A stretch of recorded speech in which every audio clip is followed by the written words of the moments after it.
Price the Lord, hallelujah. Yesu ಕ್ರಿಸ್ತನ ನಾಮದಲ್ಲಿ ಈ ದಿನದಲ್ಲಿ ನಾನು ನಿಮ್ಮೆಲ್ಲರನ್ನು ವಂದಿಸುವನಾಗಿದ್ದೇನೆ. ಯೇಸು ಕ್ರಿಸ್ತನೇ ಸತ್ಯ ದೇವರು, ನಿತ್ಯ ಜೀವ ಹೊಂದಿಹೋಣ. 5ನೇ ಅಧ್ಯಾಯ 20ನೇ ವಾಕ್ಯ ಹೇಳುತ್ತದೆ.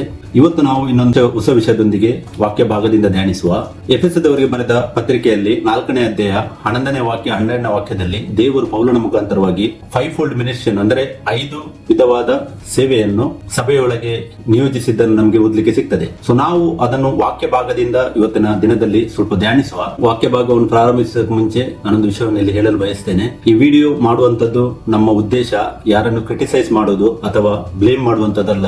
ಯಾಕಂತ ಹೇಳಿದ್ರೆ ಯಾವುದೇ ಡಿನೋಮಿನೇಷನ್ ಅನ್ನು ನಾವು ಪಾಯಿಂಟ್ ಔಟ್ ಮಾಡೋದು ಕೂಡ ಅಲ್ಲ. ನಮ್ಮ ಉದ್ದೇಶವಾಗಿದೆ ವಾಕ್ಯವನ್ನು ಇದ್ದ ಹಾಗೆ ತೋರಿಸುವುದು. ಯಾಕೆಂತ ಹೇಳಿದ್ರೆ ವಾಕ್ಯದಲ್ಲಿ ಬರೆದಿದ್ದರೆ ನಾವು ಅದನ್ನು ಮಾಡಬೇಕು. ಯಾಕಂದ್ರೆ ದೇವರೇ ವಾಕ್ಯಕ್ಕೆ ಅತಿ ಶ್ರೇಷ್ಠವಾದ ಮಹತ್ವವನ್ನು ಕೊಟ್ಟಿದ್ದಾನೆಂದು ಕೀರ್ತನೆ 138 2ನೇ ವಾಕ್ಯದಲ್ಲಿ ನಮಗೆ ಓದಲಿಕ್ಕೆ ಸಿಗ್ತದೆ. ಅದೇ ರೀತಿಯಾಗಿ ಕೀರ್ತನೆ 119 89ನೇ ವಾಕ್ಯವನ್ನು ನಾವು ಓದುವಾಗ ಅಲ್ಲಿ ವಾಕ್ಯ ಹೇಳುತ್ತದೆ, ದೇವರು ತನ್ನ ವಾಕ್ಯವನ್ನು ಪರಲೋಕದಲ್ಲಿ ಶಾಶ್ವತವಾಗಿ ಸ್ಥಾಪಿಸಿದ್ದಾರೆ ಅಂತೇಳಿ. ಮತ್ತೆ ಅದೇ ಯೇಸು ಕ್ರಿಸ್ತನು ಸ್ವತಃ ಈ ಲೋಕದಲ್ಲಿ ದೇಹದಲ್ಲಿದ್ದಾಗ ಆತನು ಮತ್ತೆ 5:18 ಹೇಳ್ತಾನೆ, ಆತನು ಹೇಳಿದ ವಾಕ್ಯಗಳಲ್ಲಿ ಒಂದು ಫುಲ್ ಸ್ಟಾಪ್ ಅಥವಾ ಒಂದು ಡಾಟ್ ಆದ್ರೂ ಫುಲ್ಫಿಲ್ ಆಗದೆ ಇರುವುದಿಲ್ಲ ಅಂತೇಳಿ ಆತನು ಉಲ್ಲೇಖ ಮಾಡಿದ್ದಾನೆ. ಮತ್ತೆ ಅದೇ ಮತ್ತೆ 24:35 ಕೂಡ ಯೇಸು ಕ್ರಿಸ್ತನ ಹೇಳಿದ ಮಾತಾಗಿದೆ, ಭೂಮಿ ಆಕಾಶಗಳು ಅಳಿದು ಹೋಗು, ಆದ್ರೆ ನನ್ನ ವಾಕ್ಯಗಳು ಅಳಿದು ಹೋಗುವುದೇ ಇಲ್ಲ ಎಂದು. ಸೊ ಅದಕ್ಕೆ ಪ್ರಿಯರೇ, ನಾವು ಏನೆಲ್ಲ ಮಾಡುತ್ತೇವೆ ಅದಕ್ಕೆ ವಾಕ್ಯ ಆಧಾರಿತ ಇರಬೇಕು. ವಾಕ್ಯ ಆಧಾರಿತ ಒಂದು ವೇಳೆ ಇಲ್ಲದಿದ್ದರೆ ಅದು ವ್ಯರ್ಥವಾಗಿದೆ. ಯಾಕಂದ್ರೆ ಪೌಲನ ಮುಖಾಂತರವಾಗಿ ದೇವರು ಹೇಳಿದ ಕೆಲವೊಂದು ವಾಕ್ಯಗಳನ್ನು ಮೊದಲು ನಾವು ಧ್ಯಾನಿಸುವ. ಫಿಲಿಪ್ಪಿಯರಿಗೆ ಬರೆದ 3ನೇ ಅಧ್ಯಾಯ ಅದರಲ್ಲಿ 17ನೇ ವಾಕ್ಯದಲ್ಲಿ ಪೌಲನು ಈ ತರ ಹೇಳ್ತಾನೆ, ಸಹೋದರರೇ, ನೀವೆಲ್ಲರೂ ನನ್ನನ್ನು ಅನುಸರಿಸುವರಾಗಿರಿ ಮತ್ತು ನಾವು ನಿಮಗೆ ತೋರಿಸಿದ ಮಾದರಿಯ ಪ್ರಕಾರ ನಡೆದುಕೊಳ್ಳುವವರನ್ನು ಲಕ್ಷ್ಯಕ್ಕೆ ತಂದುಕೊಳ್ಳಿರಿ ಅಂತ ಆತನು ಹೇಳ್ತಾನೆ. ಇಲ್ಲಿ ಹೇಳ್ತಾನೆ, ನಾವೆಲ್ಲರೂ ಪೌಲನನ್ನು ಅನುಸರಿಸುವವರಾಗಿರಬೇಕು. ಮತ್ತೆ ಅವರು ಯಾರು ಅಪೊಸ್ತಲರು ನಮಗೆ ತೋರಿಸಿದ ಮಾದರಿಯ ಪ್ರಕಾರ ನಡೆದುಕೊಳ್ಳುವುದನ್ನು ನಾವು ಲಕ್ಷ್ಯಕ್ಕೆ ತರಬೇಕೆಂದು ನಮಗೆ ಹೇಳ್ತಾನೆ. ಯಾಕಂದ್ರೆ ಅವರೊಂದು ಮಾದರಿಯ ಜೀವಿತವನ್ನು ಜೀವಿಸಿದ್ದಾರೆ. ಅದೇ ರೀತಿ 1 ಕೊರಿಂಥ 11ನೇ ಅಧ್ಯಾಯ 1ನೇ ವಾಕ್ಯದಲ್ಲಿ ಕೂಡ ಆತನು ಹೇಳ್ತಾನೆ, ನಾನು ಕ್ರಿಸ್ತನನ್ನು ಅನುಸರಿಸಿದಂತೆ ನೀವು ನನ್ನನ್ನು ಅನುಸರಿಸುವರಾಗಿರಿ ಅಂತ ಹೇಳ್ತಾನೆ. ಇದರ ಯಾವ ತರ ಅವರು ಸೇವೆಯನ್ನು ಮಾಡಿದ್ದಾರೆ ಇದನ್ನು ನಾವು ಧ್ಯಾನಿಸುವುದು ಅವಶ್ಯವಾಗಿದೆ. ಮತ್ತೆ ನಾವು ಏನ್ ಮಾಡಬೇಕಾದ್ರೂ ಕೂಡ ನಮಗೆ ವಾಕ್ಯದ ಆಧಾರಿತ ಇರಬೇಕೆಂದು ಇಲ್ಲಿ ಸ್ಪಷ್ಟವಾಗಿ ಸಿಗ್ತದೆ. 2 ತಿಮೋಥಿ 2ನೇ ಅಧ್ಯಾಯ 5ನೇ ವಾಕ್ಯದಲ್ಲಿ ಕೂಡ ಪೌಲನು ಹೇಳ್ತಾನೆ, ಇದಲ್ಲದೆ ಯಾವನಾದರೂ ರಂಗಸ್ಥಳದಲ್ಲಿ ಎದುರಾಳಿಯೊಡನೆ ಹೋರಾಡುವಾಗ ನಿಯಮದ ಪ್ರಕಾರ ಹೋರಾಡದಿದ್ದರೆ ಅವನಿಗೆ ಜಯಮಾಲೆ ದೊರಕುವುದಿಲ್ಲ ಅಂತ ಹೇಳ್ತಾನೆ. ಇವಾಗ ಈ ಲೋಕದಲ್ಲಿ ಯಾರು ಎಷ್ಟು ಸೇವೆಯನ್ನು ಮಾಡುತ್ತಾರೆ ಅದಕ್ಕೆಲ್ಲ ಒಂದು ಜಯಮಾಲೆ ಇದೆ ಅಂತೇಳಿ ನಮ್ಗೆ ಗೊತ್ತಿದೆ. ಒಂದು ವೇಳೆ ನಾವು ನಿಯಮದ ಪ್ರಕಾರ ಹೋರಾಡದಿದ್ದರೆ ಆ ಜಯಮಾಲೆಯು ದೊರೆಯುವುದಿಲ್ಲ ಅಂತೇಳಿ ಪೌಲನು ಈ ವಾಕ್ಯದಲ್ಲಿ ಕೂಡ ಸ್ಪಷ್ಟವಾಗಿ ಹೇಳ್ತಾನೆ. ಯಾಕಂದ್ರೆ ಆತನು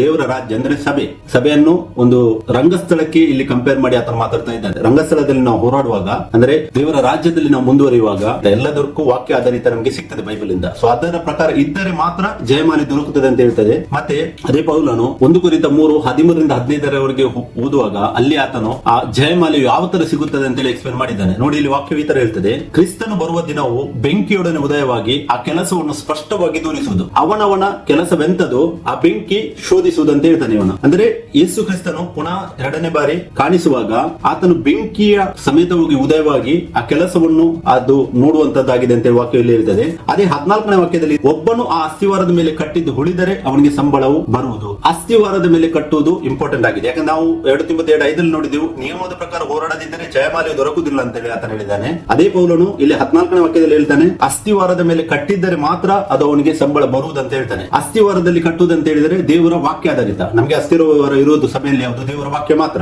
ದೇವರ ವಾಕ್ಯದಲ್ಲಿ ಆಧಾರಿತವಾಗಿ ಒಂದು ವೇಳೆ ಕಟ್ಟಿದ್ದರೆ ಸಂಬಳ ಬರುವುದು, ಇಲ್ಲದಿದ್ದರೆ ಸಂಬಳ ಇಲ್ಲ ಅಂತೇಳಿ ಸ್ಪಷ್ಟ ಹೋಗ್ತದೆ ವಾಕ್ಯದಿಂದ. ಮತ್ತೆ 15ನೇ ವಾಕ್ಯ ನೋಡಿ, ಇಲ್ಲಿ ಒಬ್ಬನು ಕಟ್ಟಿದ್ದು ಸುಟ್ಟು ಹೋದರೆ ಅವನಿಗೆ ಸಂಬಳವು ನಷ್ಟವಾಗುವುದು, ತಾನಾದವರು ರಕ್ಷಣೆ ಹೊಂದುವನು ಆದರೆ ಬೆಂಕಿಯೊಳಗಿಂದ ತಪ್ಪಿಸಿಕೊಂಡವನ ಹಾಗಿರುವನು. ಒಬ್ಬನು ಕಟ್ಟಿದ್ದು ಸುಟ್ಟು ಹೋದರೆ ಅಂದ್ರೆ ಅದು ವಾಕ್ಯ ಆಧಾರಿತವಿಲ್ಲದಿದ್ದರೆ ಸುಟ್ಟು ಹೋಗುವುದು. ಮತ್ತೆ ಅವನ ಸಂಬಳ ಎಷ್ಟು ಆತನ ಎಫರ್ಟ್ ಹಾಕಿದ್ದಾನೆ, ಎಷ್ಟೊಂದು ಕಷ್ಟಪಟ್ಟಿದ್ದಾನೆ, ಅದೆಲ್ಲ ವ್ಯರ್ಥವಾಗುವುದು. ಯಾಕಂದ್ರೆ ವಾಕ್ಯದಲ್ಲಿ ಇಲ್ಲದಿದ್ದರೆ, ವಾಕ್ಯದಲ್ಲಿ ಇಲ್ಲದನ್ನು ಕಟ್ಟಿದರೆ ಅದಕ್ಕೆ ಸಂಬಳ ಇಲ್ಲ. ವಾಕ್ಯ ಸ್ಪಷ್ಟವಾಗಿ ಹೇಳ್ತಾ ಉಂಟು. ಯಾಕೆ ದೇವರ ವಾಕ್ಯಕ್ಕೆ ಅಷ್ಟೊಂದು ಪ್ರಾಮುಖ್ಯತೆಯನ್ನು ಕೊಟ್ಟಿದ್ದಾರೆ. ಮತ್ತೆ ಇವನು ಯೋಹಾನ 12:48 ಮುಂದೆ ನಮ್ಮ ಮೇಲೆ ತೀರ್ಪು ಮಾಡುವಂತದ್ದು ಆತನು ಹೇಳಿದ ವಾಕ್ಯಗಳೇ ಅಂತ ಹೇಳ್ತಾನೆ. ಅಂದ್ರೆ ವಾಕ್ಯಗಳಿಗೆ ಅಷ್ಟೊಂದು ಇಂಪಾರ್ಟೆನ್ಸ್ ಇದೆ. ಆದ್ರೆ ಇವತ್ತು ಸೇವಕರು ಸಭೆಯಲ್ಲಿ ಆ ವಾಕ್ಯಕ್ಕೆ ಅಷ್ಟೊಂದು ಇಂಪಾರ್ಟೆನ್ಸ್ ಕೊಟ್ಟಿದ್ದಾರಾ ಇಲ್ಲವಾ ಎನ್ನುವಂತ ವಿಷಯವನ್ನು ನಾವು ಕೇಳಿಕೊಳ್ಳುವುದು ತುಂಬಾ ಅವಶ್ಯಕವಾಗಿದೆ. ನೋಡಿ, ಇವಾಗ ಎಫೆಸ 4:11-12 ವಾಕ್ಯಕ್ಕೆ ನಾವು ಹೋಗುವ. ಅಲ್ಲಿ ವಾಕ್ಯವು ಈ ತರ ಹೇಳ್ತದೆ, ಆತನು ಕೆಲವರನ್ನು ಅಪೊಸ್ತಲರನ್ನಾಗಿಯೂ, ಕೆಲವರನ್ನು ಪ್ರವಾದಿಗಳನ್ನಾಗಿಯೂ, ಕೆಲವರನ್ನು ಸೌವಾರ್ತಿಕರನ್ನಾಗಿಯೂ, ಕೆಲವರನ್ನು ಸಭಾಪಾಲಕರನ್ನಾಗಿಯೂ, ಉಪದೇಶಗಳನ್ನಾಗಿಯೂ ಅನುಗ್ರಹಿಸಿದನು. ದೇವಜನರನ್ನು ಯೋಗ್ಯ ಸ್ಥಿತಿಗೆ ತರುವ ಕೆಲಸಕ್ಕೋಸ್ಕರವೂ,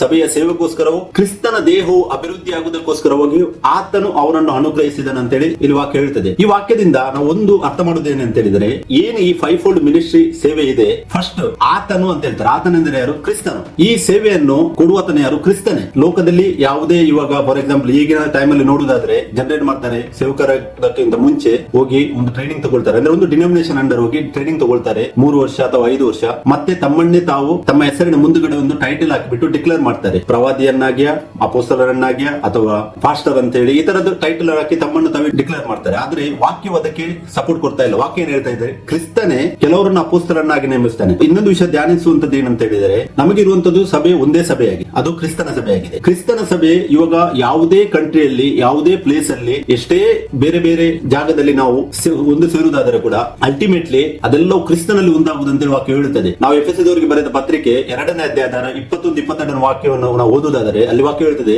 ಯೇಸು ಕ್ರಿಸ್ತನೇ ಮುಖ್ಯವಾದ ಮೂಲೆಗಳು, ಆತನಲ್ಲಿ ಕಟ್ಟಡದ ಎಲ್ಲಾ ಭಾಗಗಳು ಒಂದಕ್ಕೊಂದು ಹೊಂದಿಕೆಯಾಗಿ ಕಟ್ಟಡವು ಅಭಿವೃದ್ಧಿಯಾಗುತ್ತಾ ಕರ್ತನಲ್ಲಿಯೇ ಪರಿಶುದ್ಧವಾದ ದೇವಾಲಯವಾಗುತ್ತದೆ ಅಂತ ಹೇಳ್ತದೆ. ಮತ್ತೆ ನಾವು ಆತನಲ್ಲಿ ಪವಿತ್ರಾತ್ಮ ಮೂಲಕವಾಗಿ ಕಟ್ಟುವುದಕ್ಕೆ ಆರಿಸಲ್ಪಟ್ಟಿದ್ದೇವೆ ಅಂತ ಹೇಳ್ತದೆ. ಅಂದ್ರೆ ಸಭೆ ಒಂದೇ ಸಭೆ ಇರುವುದು.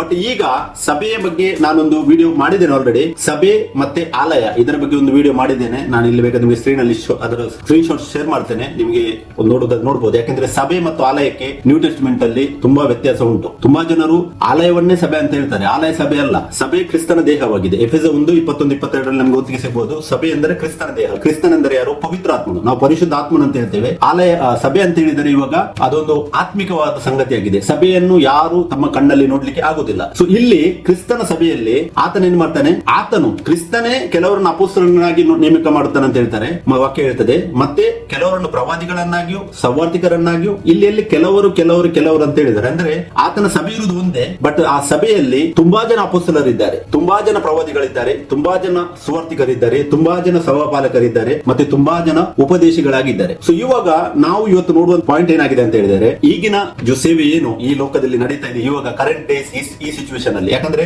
ಯೇಸು ಕ್ರಿಸ್ತನು ಈ ಲೋಕಕ್ಕೆ ಬಂದು 2000 ವರ್ಷಗಳು ಆಲ್ರೆಡಿ ಆಯ್ತು, ನಮ್ಗೆ ಗೊತ್ತುಂಟು. ಆತನ ದೇಹ ಧರಿಸಿಕೊಂಡು ಸಭೆಯನ್ನು ಸ್ಥಾಪಿಸಿ ಮಾಡಿ ಕೂಡ ರಫ್ಲಿ 2000 ಇಯರ್ಸ್ ಆಗ್ತಾ ಇದೆ ಇವಾಗ. ಸೊ ಈ 2000 ಇಯರ್ಸ್ ಅಲ್ಲಿ ಈ ಕರೆಂಟ್ ಡೇಸ್ ಅಲ್ಲಿ ಇರುವಂತ ಆ ಒಂದು ಟೈಟಲ್ ಅನ್ನು ಮೆನ್ಷನ್ ಮಾಡಿದ್ದಾರೆ, ಏನು ಹೆಸರು ಮುಂದುಗಡೆ ಟೈಟಲ್ ಮೆನ್ಷನ್ ಮಾಡಿ ಇವಾಗ ಸೇವೆ ನಡೀತಾ ಇದೆಯೋ ಅದಕ್ಕೆ ಬೈಬಲ್ ಅಲ್ಲಿ ನಮ್ಗೆ ಯಾವುದೇ ವಾಕ್ಯ ಆದರೂ ಸಿಗುವುದಿಲ್ಲ. ನಾವು ಒಂದು ವಾಕ್ಯದಲ್ಲಿ ಧ್ಯಾನಿಸುವ, ಯಾಕಂದ್ರೆ ನಾನು ಹೇಳಿದೆ ವಾಕ್ಯಕ್ಕೆ ಅತಿ ಶ್ರೇಷ್ಠವಾದ ಮಹತ್ವವನ್ನು ದೇವರು ಕೊಟ್ಟಿದ್ದಾರೆ. ನಾವೇನು ಮಾಡಬೇಕಾದ್ರೂ ಕೂಡ ಅದು ವಾಕ್ಯ ಆಧಾರಿತವಾಗಿ ಇರಬೇಕು. ಎಫೆಸ 4:11 ಕೂಡ ನಾವು ಓದುವಾಗ ಆತನ ಹೇಳ್ತಾನೆ, ಆತನು ಕೆಲವರನ್ನು ಅಪೊಸ್ತಲರನ್ನಾಗಿಯೂ, ಅಂದ್ರೆ ಸಭೆ ಇರುವುದು ಒಂದು. ನಾನು ಹೇಳಿದೆ ಎಲ್ಲಿ ಬೇಕಾದ್ರೆ ನಮಗೆ ಗ್ಯಾದರಿಂಗ್ ಆಗ್ಬಹುದು, ಇವನ್ ಇಂಡಿಯಾದಲ್ಲಿ ಆಗ್ಬಹುದು, ಪಾಕಿಸ್ತಾನದಲ್ಲಿ, US ಅಲ್ಲಿ ಅಥವಾ ನ್ಯೂಜಿಲೆಂಡ್ ಅಲ್ಲಿ, ಯಾವುದೇ ಕಂಟ್ರಿಯಲ್ಲಿ ಗ್ಯಾದರಿಂಗ್ ಆದರೂ ಕೂಡ ಅಲ್ಟಿಮೇಟ್ಲಿ ಆ ಸಭೆ ಒಂದಾಗುವುದು ಕ್ರಿಸ್ತನಲ್ಲಿ. ಸೊ ಸಭೆ ಇರುವುದು ಒಂದೇ ಸಭೆ, ಅದೇ ಕ್ರಿಸ್ತನ ದೇಹವಾಗಿದೆ. ಆ ದೇಹವಾಗಿದ್ದಲ್ಲಿ ಕೆಲವರನ್ನು ಆತನ ಅಪೊಸ್ತಲರನ್ನಾಗಿ ನೇಮಿಸಿದ್ದಾನೆ, ಕೆಲವರನ್ನು ಆತನ ಪ್ರವಾದಿಗಳನ್ನಾಗಿ ನೇಮಿಸಿದ್ದಾನೆ, ಕೆಲವರನ್ನು ಆತನ ಸೌವಾರ್ಥಿಕರನ್ನು ನೇಮಿಸಿದ್ದಾನೆ, ಕೆಲವರನ್ನು ಸಭಾಪಾಲಕರನ್ನಾಗಿ ಆತನ ನೇಮಿಸಿದ್ದಾನೆ, ಮತ್ತೆ ಕೆಲವರನ್ನು ಉಪದೇಶಿಗಳನ್ನಾಗಿ ನೇಮಿಸಿದ್ದಾನೆ ಅಂದ್ರೆ ವಾಕ್ಯ ಹೇಳ್ತದೆ. ಇವಾಗ ಒಂದು ವೇಳೆ ಒಬ್ಬ ಸೇವಕರು ತಮ್ಮ ಹೆಸರಿನ ಮುಂದೆ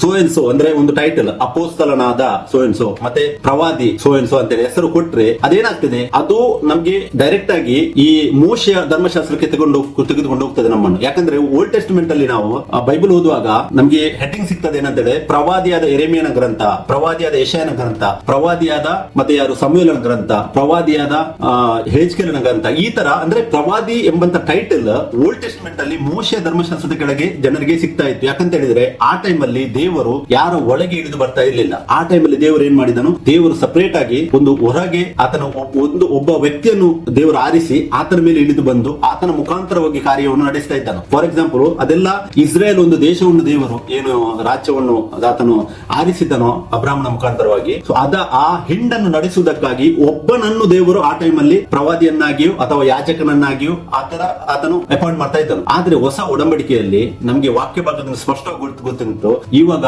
ಆಳು ಒಡೆಯ ಮತ್ತೆ ದೊಡ್ಡವನು ಯಜಮಾನ ಆಳು ಎನ್ನುವಂತ ಭೇದವಿಲ್ಲ ಅಂತ ಹೇಳಿ ನಮಗೆ ಗಲಾತ್ಯ 3ನೇ ಅಧ್ಯಾಯ 27-28 ವಾಕ್ಯದಲ್ಲಿ ಕೂಡ ನಮ್ಗೆ ಓದಲಿಕ್ಕೆ ಸಿಗ್ತದೆ. ಮತ್ತೆ ತುಂಬಾ ಜಾಗದಲ್ಲಿ ಇದೆ ಭೇದ ಇಲ್ಲ ಅಂತ ಹೇಳಿ ಪೌಲನು ತುಂಬಾ ಕಡೆಯಲ್ಲಿ ಉಲ್ಲೇಖ ಮಾಡಿದ್ದಾನೆ. ಅಂದ್ರೆ ನಾವೆಲ್ಲರೂ ಕ್ರಿಸ್ತನಲ್ಲಿ ಏನಾಗಿದ್ದೇವೆ, ನೂತನ ಸೃಷ್ಟಿಯಾಗಿದ್ದೇವೆ. ಎಲ್ಲರೂ ನೂತನ ಸೃಷ್ಟಿಯಾಗಿದ್ದಾರೆ. ದೇವರಿಗೆ ಓಲ್ಡ್ ಟೆಸ್ಟ್ಮೆಂಟ್ ಅಲ್ಲಿ ಒಬ್ಬ ವ್ಯಕ್ತಿಯನ್ನು ದೇವರು ಆರಿಸಿದಾಗೆ ಹೊಸ ಒಡಂಬಡಿಕೆಯಲ್ಲಿ ದೇವರು ಒಬ್ಬ ವ್ಯಕ್ತಿಯನ್ನು ಆರಿಸುವುದಿಲ್ಲ. ಇವಾಗ ಎಲ್ಲರೂ ಏನಾಗಿದ್ದಾರೆ, ದೇವರಲ್ಲಿ ಕ್ರಿಸ್ತನಲ್ಲಿ ಒಂದೇ ಆಗಿದ್ದಾರೆ. ದೊಡ್ಡವನು ಚಿಕ್ಕವನು ಎಂಬಂತ ಭೇದ ಇಲ್ಲವಿಲ್ಲ. ಸೊ ಒಂದು ವೇಳೆ ಟೈಟಲ್ ಅನ್ನು ಜನರು ಇವಾಗ ತಮ್ಮ ಹೆಸರಿನ ಮುಂದೆ ಕೊಡುವುದಾದರೆ ಅವರು ಧರ್ಮಶಾಸ್ತ್ರದ ಕೆಳಗೆ ಹೋಗುವವರಾಗಿದ್ದಾರೆ. ಯಾಕಂದ್ರೆ ಓಲ್ಡ್ ಟೆಸ್ಟ್ಮೆಂಟ್ ಅಲ್ಲಿ ಯಾಜಕ ವರ್ಗ ಎಂಬುವಂತದ್ದು ಸಪರೇಟ್ ಆಗಿ ಒಂದು ಕುಲವನ್ನು, ಗೋತ್ರವನ್ನೇ ದೇವರು ಆರಿಸಿದ್ದನು.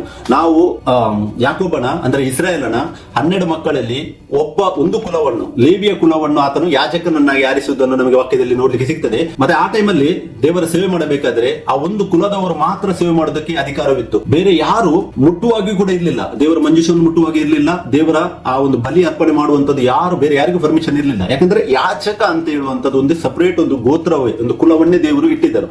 ಆದ್ರೆ ಹೊಸ ಒಡಂಬಡಿಕೆಯಲ್ಲಿ ಯಾಜಕರು ಇಲ್ಲ. ನಾವು 1 ಪೇತ್ರ 2:9 ಓದುವಾಗ ನಾವೆಲ್ಲರೂ ದೇವರ ಗುಣಾತಿಶಯಗಳು ಪ್ರಚಾರ ಮಾಡುವಂತೆ ರಾಜವಂಶಸ್ಥರಾದ ಯಾಜಕರು ನಾವೆಲ್ಲರೂ ಆಗಿದ್ದೇವೆ. ಸೊ ಹೀಗಾಗಿ ಹೊಸ ಒಡಂಬಡಿಕೆಯಲ್ಲಿ ದೊಡ್ಡವನು ಚಿಕ್ಕವನು ಯಾರು ಇಲ್ಲ. ಮತ್ತೆ ಯಾರನ್ನು ದೇವರು ಈ ಸಭಾಪಾಲಕನಾಗಿ ಅಥವಾ ಯಾರಿಗೆ ದೇವರು ತನ್ನ ಆತ್ಮನ ಒಂದು ಗಿಫ್ಟ್ ಅನ್ನು ಕೊಟ್ಟಿದ್ದಾರೆ, ಪ್ರವಾದನೆ ಮಾಡುವಂತದ್ದಾಗಲಿ ಅಪೊಸ್ತಲತನ ನಡೆಸುವಂತದ್ದಾಗಲಿ, ಅದು ದೇವರು ಅವರಿಗೆ ಒಂದೊಂದು ಕೊಟ್ಟಿರುವ ಆ ಒಂದು ಕೆಲಸವಾಗಿದೆ. ಆ ಕೆಲಸಕ್ಕೆ ಆತನು ನಮಗೆ ಆ ಪ್ರತಿಫಲವನ್ನು ಕೊಡುತ್ತಾನೆ ಅಂತ ಹೇಳಿ 1 ಕೊರಿಂಥ 3:13-15 ನಾವು ಓದಿದೆವು. ಯಾಕಂದ್ರೆ ಆ ಕೆಲಸವು ಕೊಟ್ಟಿದ್ದಾರೆ. ಆದ್ರೆ ಯಾರಿಗೂ ತನ್ನ ಹೆಸರಿನ ಮುಂದೆ ಟೈಟಲ್ ಅನ್ನು ಹಾಕಿಕೊಳ್ಳುವುದಕ್ಕೆ ವಾಕ್ಯವು ನಮಗೆ ಆಧಾರವನ್ನು ಕೊಡುವುದಿಲ್ಲ. ಯಾಕಂದ್ರೆ ಸಭೆ ಹೊಂದಿರುವುದು, ಸಭೆಯಲ್ಲಿ ಸೇವೆ ಹಲವು ವಿಧವಾದದ್ದುಂಟು. ಮತ್ತೆ ಆತನ ಇವಾಗ ಫಾರ್ ಎಕ್ಸಾಂಪಲ್ ಈ ವರ್ಲ್ಡ್ ಅಲ್ಲಿ ಎಷ್ಟೋ ಕಂಟ್ರೀಸ್ಗಳಲ್ಲಿ ಇವಾಗ ಸೇವೆ ನಡೀತಾ ಇದೆ. ಒಬ್ಬೊಬ್ಬರು ತನ್ನ ಒಂದು ವೇಳೆ ಹೆಸರಿನ ಮುಂದೆ ಆ ಟೈಟಲ್ ಅನ್ನು ಹಾಕುವುದಾದರೆ ವಾಕ್ಯಕ್ಕೆ ವಿರೋಧವಾಗಿ ಇದನ್ನು ಮಾಡುವಂತದ್ದು ನಮಗೆ ಸೂಚಿಸ್ತದೆ. ಅದಕ್ಕೆ ಏನಂತ ಥಿಂಕ್ ಮಾಡ್ಬೇಕಂತ ಹೇಳಿದ್ರೆ, ವಾಕ್ಯ ಭಾಗದಲ್ಲಿ ಒಬ್ಬನನ್ನು ದೇವರು ಆರಿಸಿದ್ದಲ್ಲ, ಕೆಲವರನ್ನಂತ ಹೇಳ್ತದೆ. ಎಫೆಸ 4:11 ನಾವು ನೋಡಿದೆವು. ಆತನು ಕೆಲವರನ್ನು ಅಪೊಸ್ತಲರನ್ನಾಗಿ ಅಂತ ಹೇಳ್ತದೆ. ಅಂದ್ರೆ ಒಬ್ಬಕ್ಕಿಂತ ಮೇಲೆ, ಒಬ್ಬನಲ್ಲ. ಮತ್ತೆ ಈ ಮೇನ್ ಇವತ್ತಿನ ನನ್ನ ಟಾಪಿಕ್ ನ ಡಿಸ್ಕಷನ್ ಮಾಡುವಂತದ್ದಾಗಿದೆ ಏನಂತ ಹೇಳಿದ್ರೆ, ಸಭಾಪಾಲಕರ ಬಗ್ಗೆ. ಸಭಾಪಾಲಕರು ಇವಾಗ ಹೈಯೆಸ್ಟ್ ಜನರು ಟೈಟಲ್ ಅನ್ನು ತೆಗೆದುಕೊಳ್ಳುವುದು ಏನಾಗಿದೆ, ಪಾಸ್ಟರ್ ಅಂತೇಳಿ. ಆ ಪಾಸ್ಟರ್ ಎನ್ನುವಂತ ಆ ಒಂದು ವರ್ಡ್ ಬಿಬ್ಲಿಕಲಿ ನಾವು ಹೆಸರಿನ ಮುಂದೆ ಕೊಡಬಹುದಾ? ಯಾಕಂದ್ರೆ ಒಂದು ವೇಳೆ ನಾವು ಕೊಡುವುದಾದರೆ ನಮಗೆ ಬೈಬಲ್ ನಮ್ಮ ಹತ್ರ ಏನುಂಟು, ಆ ಬೈಬಲ್ ಅಲ್ಲಿ ನಮಗೆ ಪ್ರೂಫ್ ಸಿಗಬೇಕು. ಆತನ ಶಿಷ್ಯಂದಿರು ಅಂದ್ರೆ ಆತನ ಅಪೊಸ್ತಲರು ಅದನ್ನು ಮಾಡಿದ್ದನ್ನು ನಮಗೆ ಆ ಪ್ರೂಫ್ ಅಲ್ಲಿ ನಾವು ನೋಡಬೇಕು. ಒಂದು ವೇಳೆ ನಮಗೆ ಅಲ್ಲಿ ಪ್ರೂಫ್ ಇಲ್ಲದಿದ್ದರೆ ಇವಾಗ ಇದೇನಾಗಿದೆ, ಹೊಸದಾಗಿ ಆಡ್ ಆಗಿದೆ ಒಂದು ವಿಷಯವಾಗಿದೆ ಅಂತೇಳಿ ವಾಕ್ಯದಲ್ಲಿ ನಮ್ಗೆ ಗೊತ್ತಾಗ್ತದೆ. ಮತ್ತೆ ಅದು ಏನಾಗಿದೆ, ದೇವರ ವಾಕ್ಯಕ್ಕೆ ವಿರೋಧವಾಗಿದೆ. ಯಾಕಂದ್ರೆ ಆ ಪ್ರಕಟಣೆ 22ನೇ ಅಧ್ಯಾಯದಲ್ಲಿ ಆತನು ಅಲ್ಲಿ ಬರೆದಿದೆ, ವಾಕ್ಯ ಯೋಹನ್ನನ ಮುಖಾಂತರವಾಗಿ ಬರೆಯಲ್ಪಟ್ಟಿದೆ. ಒಂದನ್ನು ಕೂಡ ಆಡ್ ಮಾಡುವಾಗೂ ಇಲ್ಲ, ಒಂದನ್ನು ಕೂಡ ತೆಗೆಯುವಾಗೂ ಇಲ್ಲ. ವಾಕ್ಯ ಸ್ಪಷ್ಟವಾಗಿ ಹೇಳ್ತದೆ. ಮತ್ತೆ ನಾವು ಕೊರಿಂಥದಲ್ಲಿ ನೋಡಿದೆವು, ಆತನು ಬೆಂಕಿಯಾಗಿ ಯಾವಾಗ ಪ್ರಕಟವಾಗುತ್ತಾನೆ ಯೇಸು ಕ್ರಿಸ್ತನು, ಆವಾಗ ಆ ಅಸ್ಥಿವಾರದ ಮೇಲೆ ಅಂದ್ರೆ ವಾಕ್ಯದಲ್ಲಿ ಕಟ್ಟಿದರೆ ಅವನಿಗೆ ಸಂಬಳ ಸಿಗ್ತದೆ. ಇವಾಗ ಇಷ್ಟೊಂದು ಎಫರ್ಟ್ ಆಗಿ ನಾಳೆ ಒಂದು ವೇಳೆ ಸಂಬಳ ಸಿಗದೆ ಹೋದ್ರೆ ಎಂತ ಯೂಸ್ ಐತಿ? ಅಷ್ಟೊಂದು ಎಫರ್ಟ್ ಹಾಕಿ ಎಲ್ಲ ವೇಸ್ಟ್ ಆದಾಗೆ ಆಗುತ್ತೆ. ಸೊ ಅದಕ್ಕೋಸ್ಕರವಾಗಿ ನಾವು ನಮ್ಮನ್ನೇ ಪರೀಕ್ಷಿಸುವುದು ತುಂಬಾ ಇಂಪಾರ್ಟೆಂಟ್ ಆಗಿದೆ. ನೋಡಿ, ಈ ಲೋಕದಲ್ಲಿ ಜನರು ಟೈಟಲ್ಗೋಸ್ಕರವಾಗಿ ತುಂಬಾ ಸ್ಟ್ರಗಲ್ ಮಾಡ್ತಾರೆ. ಆ ಟೈಟಲ್ ಸಿಗ್ಬೇಕು, ಈ ಟೈಟಲ್ ಸಿಗ್ಬೇಕು ಅಂತೇಳಿ ಎಷ್ಟೊಂದು ಸ್ಟ್ರಗಲ್ ಮಾಡ್ತಾರೆ. ಆದ್ರೆ ಈ ಲೋಕದಲ್ಲಿ ನಮಗೆ ಟೈಟಲ್ ತೆಗೆದುಕೊಂಡು ಆ ದೇವರ ವಾಕ್ಯಕ್ಕೆ ವಿರೋಧವಾದದ್ದನ್ನು ಮಾಡುವುದರಿಂದ ಏನು ನಾವು ಸಾಧಿಸುವುದಕ್ಕೆ ಆಗುತ್ತೆ? ಯಾಕಂದ್ರೆ ಮನುಷ್ಯನು ಇವತ್ತಿರ್ತಾನೆ, ನಾಳೆ ಇರ್ತಾನೆ ಇಲ್ವೋ ಅಂತೇಳಿ ಈ ಲೋಕದಲ್ಲಿ ಯಾವುದೇ ಭರವಸೆ ಇಲ್ಲ. ಸ್ವತಃ ಯೇಸು ಕ್ರಿಸ್ತನು ಹೇಳಿದ್ದಾನೆ, ಮಾರ್ಕ 8:36 ಓದುವಾಗ ಆತನು ಹೇಳ್ತಾನೆ, ಒಬ್ಬನು ಲೋಕವನ್ನೆಲ್ಲ ಸಂಪಾದಿಸಿಕೊಂಡು ತನ್ನ ಆತ್ಮವನ್ನು ನಷ್ಟಪಟ್ಟರೆ ಏನು ಅವನಿಗೆ ಲಾಭ ಆಯ್ತು ಅಂತೇಳಿ ವಾಕ್ಯ ಹೇಳ್ತದೆ. ಅಂದ್ರೆ ಈ ಲೋಕದಲ್ಲಿ ನಾವು ದೇವರ ವಾಕ್ಯಕ್ಕೆ ವಿರೋಧವಾಗಿ ನಮ್ಮನ್ನೇ ನಾವು ಹೆಚ್ಚಿಸಿಕೊಂಡರೆ ನಮಗೆ ಏನು ಅದರ ಯೂಸ್ ಸಿಗ್ತದೆ? ಯಾಕಂದ್ರೆ ನಾಳೆ ದೇವರು ಕೊಡುವಂತಹ ಮುಕುಟವು ನಮಗೆ ದೊರೆಯದಿದ್ದರೆ, ವಾಕ್ಯಕ್ಕೆ ಅವಿಧೇಯರಾಗಿ ಒಂದು ವೇಳೆ ಮಾಡುವುದಾದರೆ ಮತ್ತೆ ಅದಕ್ಕೆ ಹೇಗೆ ದೇವರು ರಿವಾರ್ಡ್ ಅನ್ನು ಕೊಡುವುದನ್ನು ಎಂಬುದನ್ನು ನಾವು ಧ್ಯಾನಿಸಬೇಕು. ಸೊ ಈ ಪಾಸ್ಟರ್ ಎಂಬಂತದ್ದು ಇದೊಂದು ಲ್ಯಾಟಿನ್ ಮೂಲದಿಂದ ಬಂದ ವರ್ಡ್ ಆಗಿದೆ. ಇದರದ್ದು ಆಕ್ಚುಲಿ ಈ ಪ್ಯಾಸೆರೆ ಎಂಬ ಕ್ರಿಯಾಪದದಿಂದ ಉಗಮಿಸಿದೆ. ಸೊ ಇದರ ಅರ್ಥವೇನೆಂದರೆ, ಕನ್ನಡದಲ್ಲಿ ಕುರುಬ ಅಂತೇಳಿ ಗೊತ್ತಾಗ್ತದೆ, ಮತ್ತೆ ಇಂಗ್ಲಿಷ್ ನಲ್ಲಿ ಶೆಫರ್ಡ್ ಎಂದು, ಅಂದ್ರೆ ಕುರುಬ. ಇವಾಗ ನಾವು ಕುರುಬನ ಬಗ್ಗೆ ಪಾಸ್ಟರ್ ಅಂತ ಹೇಳಿದ್ರೆ ಕುರುಬ ಎನ್ನುವಂತದ್ದು ಟ್ರಾನ್ಸ್ಲೇಷನ್ ಸರಿಯಾದ ವರ್ಡ್ ಅಲ್ಲ. ಯಾಕಂದ್ರೆ ಕುರುಬ ವಾಕ್ಯದಲ್ಲಿ ನಾವು ನೋಡುದಾದ್ರೆ ಯೋಹನ್ನ 10:11 ವಾಕ್ಯ ಏನು ಹೇಳ್ತದೆ, ಯೇಸು ಕ್ರಿಸ್ತನು ಹೇಳ್ತಾನೆ, ನಾನೇ ಒಳ್ಳೆ ಕುರುಬನು ತನ್ನ ಕುರಿಗಳಿಗೋಸ್ಕರ ತನ್ನ ಪ್ರಾಣವನ್ನೇ ಕೊಡುತ್ತಾನೆ ಅಂತ ಹೇಳಿ ವಾಕ್ಯ ಹೇಳ್ತದೆ. ಇವಾಗ ನೋಡಿ, ನಮ್ಗೆ ಗೊತ್ತುಂಟು ಯೇಸು ಕ್ರಿಸ್ತ ನಮಗೋಸ್ಕರವಾಗಿ ಪ್ರಾಣವನ್ನು ಕೊಟ್ಟಿದ್ದಾನೆ. ಮತ್ತೆ ನಮಗೆ ಒಬ್ಬನೇ ಕುರುಬನಿರುವನು ಅಂತೇಳಿ ಯೋಹನ್ನ 10:16 ವಾಕ್ಯ ಹೇಳುತ್ತದೆ. ಅಲ್ಲಿ ಬರೆದಿದೆ, ಇದಲ್ಲದೆ ಈ ಹಟ್ಟಿಗೆ ಸೇರದಿರುವ ಇನ್ನು ಬೇರೆ ಕುರಿಗಳು ನನಗೆ ಇವೆ, ಅವುಗಳನ್ನು ನಾನು ತರಬೇಕು, ಅವು ನನ್ನ ಸ್ವರಕ್ಕೆ ಕಿವಿಗೊಡುವು, ಆಗ ಒಂದೇ ಹಿಂಡು ಆಗುವುದು, ಒಬ್ಬನೇ ಕುರುಬನಿರುವನಂತೇಳಿ ಯೋಹನ್ನ 10:16 ಯೇಸು ಕ್ರಿಸ್ತನು ಹೇಳ್ತಾ ಇದ್ದಾನೆ. ಒಬ್ಬನೇ ಕುರುಬನಿರುವನು ಅಂದ್ರೆ ಆತನು ಇಲ್ಲಿ ಇಸ್ರೇಲ್ ಬಗ್ಗೆ ಬರೀತಾನೆ, ಇಸ್ರೇಲ್ ಬಗ್ಗೆ ಮಾತಾಡ್ತಾನೆ. ಮತ್ತೆ ನಾವು ಅನ್ಯ ಜನರ ಬಗ್ಗೆ ಈ ವಾಕ್ಯದಲ್ಲಿ ಆತನು ಉಲ್ಲೇಖ ಮಾಡಿದ ನಮಗೆ ನೋಡ್ಲಿಕ್ಕೆ ಸಿಗ್ತದೆ. ಸೊ ಒಬ್ಬನೇ ಕುರುಬನಂತೆ ಇಲ್ಲಿ ವಾಕ್ಯ ಮೆನ್ಷನ್ ಆಗಿರುವಾಗ, ಇವಾಗ ಪ್ರತಿಯೊಂದು ಎಲ್ಲಿ ಒಂದು ಊರಲ್ಲಿ ಫಾರ್ ಎಕ್ಸಾಂಪಲ್ ಇವಾಗ ನೋಡಿದ್ರೆ ನಮಗೆ ಮಿನಿಮಮ್ ಒಂದು 10 ಸಭೆ ಸೇರುವುದನ್ನು ನಾವು ತೆಗೆದುಕೊಳ್ಳುವ. ಬೇರೆ ಬೇರೆ ಡಿನಾಮಿನೇಷನ್ ಒಳಗಡೆ 10 ಬೇರೆ ಬೇರೆ ಜಾಗದಲ್ಲಿ ಸಭೆ ಸೇರಿಸ್ತಾರೆ. ಓಕೆ, 10 ಸಭೆಗೆ 10 ಜನ ಆ ಟೈಟಲ್ ಇಟ್ಕೊಂಡು ಪಾಸ್ಟರ್ ಅನ್ನುವಂತ ಅಂದ್ರೆ ಕುರುಬನ್ ಟೈಟಲ್ ಇಟ್ಕೊಂಡು ಸೇವೆಯನ್ನು ಮಾಡೋದನ್ನು ನಮಗೆ ನೋಡ್ಲಿಕ್ಕೆ ಸಿಗ್ತದೆ. ಸೊ ಹಾಗಿದ್ರೆ ಒಂದು ಫಸ್ಟ್ ಏನಾಯ್ತು, ಆ 10 ಸಭೆಯಲ್ಲಿ 10 ಟೈಟಲ್ ಇಟ್ಟು ಸೇವಕರು ಸೇವೆ ಮಾಡಿದ್ರೆ ಒಂದು ಫಸ್ಟ್ 10 ಸಭೆ ಆಯ್ತು, ಬೇರೆ ಬೇರೆ 10 ಸಭೆ ಆಯ್ತು. ಆದ್ರೆ ಬೈಬಲ್ ಸಪೋರ್ಟ್ ಕೊಡುದಿಲ್ಲ. ಬೈಬಲ್ ಹೇಳ್ತದೆ ಸಭೆ ಒಂದೇ ಇರುವುದು, ಅದು ಕ್ರಿಸ್ತನ ದೇಹವಾಗಿದೆ. ಮತ್ತೆ ಇನ್ನೊಂದು ಸಭೆಗೆ ಬೇರೆ ಬೇರೆ ಹೆಸರು ಕೊಟ್ಟಿದ್ದನ್ನು ಕೂಡ ನಮಗೆ ನೋಡ್ಲಿಕ್ಕೆ ಸಿಗ್ತದೆ. ಎಕ್ಸಾಂಪಲ್ ಹೇಳುವುದಾದ್ರೆ ಬೇರೆ ಬೇರೆ ಅಂಡರ್ ಡಿನಾಮಿನೇಷನ್ ಅಲ್ಲಿ ತುಂಬಾ ಇದೆ. ಹೇಳ್ತಾರೆ ಅಬೌಟ್ 45,000 ಡಿನಾಮಿನೇಷನ್ಸ್ ಈ ಲೋಕದಲ್ಲಿ ಇದೆ. ಸೊ 45,000 ಡಿನೋಮಿನೇಷನ್ ಅಲ್ಲಿ 45,000 ಟೈಪ್ಸ್ ಆಫ್ ಚರ್ಚಸ್ ಗಳಾಯ್ತು. ಆ 45,000 ಟೈಪ್ಸ್ ಆಫ್ ಚರ್ಚಸ್ ಗಳು ನಾಳೆ ಯೇಸು ಕ್ರಿಸ್ತನಲ್ಲಿ ಒಂದೇ ಆಗಬೇಕು. ಅದು ಹೇಗೆ ಆಗುದು? ಯಾಕಂದ್ರೆ ವಾಕ್ಯ ಆಧಾರಿತ ಇಲ್ಲ. ಮೊದಲು ಧ್ಯಾನಿಸಬೇಕಾದಂತ ವಿಷಯ ಏನಂತ ಹೇಳಿದ್ರೆ, ಸಭೆಗೆ ನಾವು ಬೈಬಲ್ ಅಲ್ಲಿ ಓದಿದರೆ ನಮಗೆ ಸಭೆಗೆ ಆತನ ಅಪೊಸ್ತಲರು ಯಾವುದೇ ಹೆಸರನ್ನು ಕೊಟ್ಟಿರುವುದು ಫಸ್ಟ್ ಗೆ ನಮ್ಗೆ ಓದಲಿಕ್ಕೆ ಸಿಗುವುದಿಲ್ಲ. ಫಾರ್ ಎಕ್ಸಾಂಪಲ್, ಪೌಲನ್ ಬರೆಯುತ್ತಾನೆ ರೋಮಾಪುರದಲ್ಲಿರುವ ಸಭೆಗೆ ಅಂತ ಬರೀತಾನೆ, ಕೊರಿಂತದಲ್ಲಿರುವ ಸಭೆಗೆ ಅಂತ ಬರೀತಾನೆ, ಮತ್ತೆ ಎಫೆಸದಲ್ಲಿರುವ ಸಭೆಗೆ ಅಂತ ಬರೀತಾನೆ, ಗಲಾತ್ಯದಲ್ಲಿರುವ ಸಭೆಗೆ ಅಂತ ಬರೀತಾನೆ, ಫಿಲಿಪ್ಪಿಯಲ್ಲಿರುವ ಸಭೆಗೆ ಅಂತ ಬರೀತಾನೆ, ಕೊಲೋಸ್ಯದಲ್ಲಿರುವ ಸಭೆಗೆ ಅಂತ ಬರೀತಾನೆ. ಅಂದ್ರೆ ಈ ಎಲ್ಲ ಪೌಲನ್ ಬರೆಯುವಾಗ ಏನನ್ನು ಬರೀತಾನೆ? ಆತನು ಆ ಒಂದು ಪ್ಲೇಸಸ್ ಅಲ್ಲಿರುವ ಆ ಕ್ರಿಸ್ತನ ಸಭೆಗೆ ಆತನು ಬರೀತಾ ಇದ್ದಾನೆ. ಅಂದ್ರೆ ಸಭೆ ಇರುವುದು ಒಂದೇ, ಪ್ಲೇಸ್ ಬೇರೆ ಬೇರೆ ಇತ್ತು, ಅದಕ್ಕೆ ಆತನ ಪ್ಲೇಸಿನ ಹೆಸರನ್ನು ಉಲ್ಲೇಖ ಮಾಡ್ತಾನೆ. ಸಭೆಗೆ ಎಲ್ಲಿ ಕೂಡ ಆತನು ಒಂದು ನಾಮಕರಣ ಮಾಡಿದ್ದನ್ನು ನಮಗೆ ವಾಕ್ಯದಲ್ಲಿ ನೋಡ್ಲಿಕ್ಕೆ ಸಿಗುವುದಿಲ್ಲ. ಅದೇ ನಾವು ಪ್ರಕಟಣೆಗೆ ಹೋಗುವಾಗ ಕೂಡ ಯೋಹಾನ ಮುಖಾಂತರ ಕೂಡ ದೇವರು ಪ್ರಕಟಣೆಯನ್ನು ಕೊಡುವಾಗ ಅಲ್ಲಿ ನಮಗೆ ಸ್ಮುರ್ನದಲ್ಲಿರುವ ಸಭೆಗೆ ಬರೆ ಅಂತ ಹೇಳ್ತಾನೆ, ಮತ್ತೆ ಯಾವುದು ಎಫೆಸದಲ್ಲಿರುವ ಸಭೆಗೆ ಬರೆ ಅಂತ ಹೇಳ್ತಾನೆ, ತುವತೈರೋದಲ್ಲಿರುವ ಸಭೆಗೆ ಬರೆ ಅಂತ ಹೇಳ್ತಾನೆ, ಸಾರ್ದಿಸಿನಲ್ಲಿರುವ ಸಭೆಗೆ ಬರೆ ಅಂತ ಹೇಳ್ತಾನೆ, ಮತ್ತೆ ಲವೋದಿಕದಲ್ಲಿರುವ ಸಭೆಗೆ ಬರೆ ಅಂತ ಹೇಳ್ತಾನೆ. ಇದೇ ರೀತಿ 7 ಟೈಪಿನ ಆ ಪ್ಲೇಸಸ್ ಅಲ್ಲಿರುವ ಸಭೆಗೆ ಬರೆಯುವುದಕ್ಕೆ ಅಲ್ಲಿ ಕೂಡ ಯೇಸು ಕ್ರಿಸ್ತನು ಯೋಹಾನನಿಗೆ ಅಲ್ಲಿ ಪ್ರಕಟಣೆಯನ್ನು ಕೊಡುತ್ತಾ ಇದ್ದಾನೆ. ಅಂದ್ರೆ ಅಲ್ಲಿ ಕೂಡ ನಮಗೆ ನೋಡಬಹುದು ಸಭೆಗೆ ಯಾರು ಯಾವುದೇ ಹೆಸರನ್ನು ಕೊಟ್ಟಿರುವುದು ನಮಗೆ ನೋಡ್ಲಿಕ್ಕೆ ಸಿಗುದಿಲ್ಲ.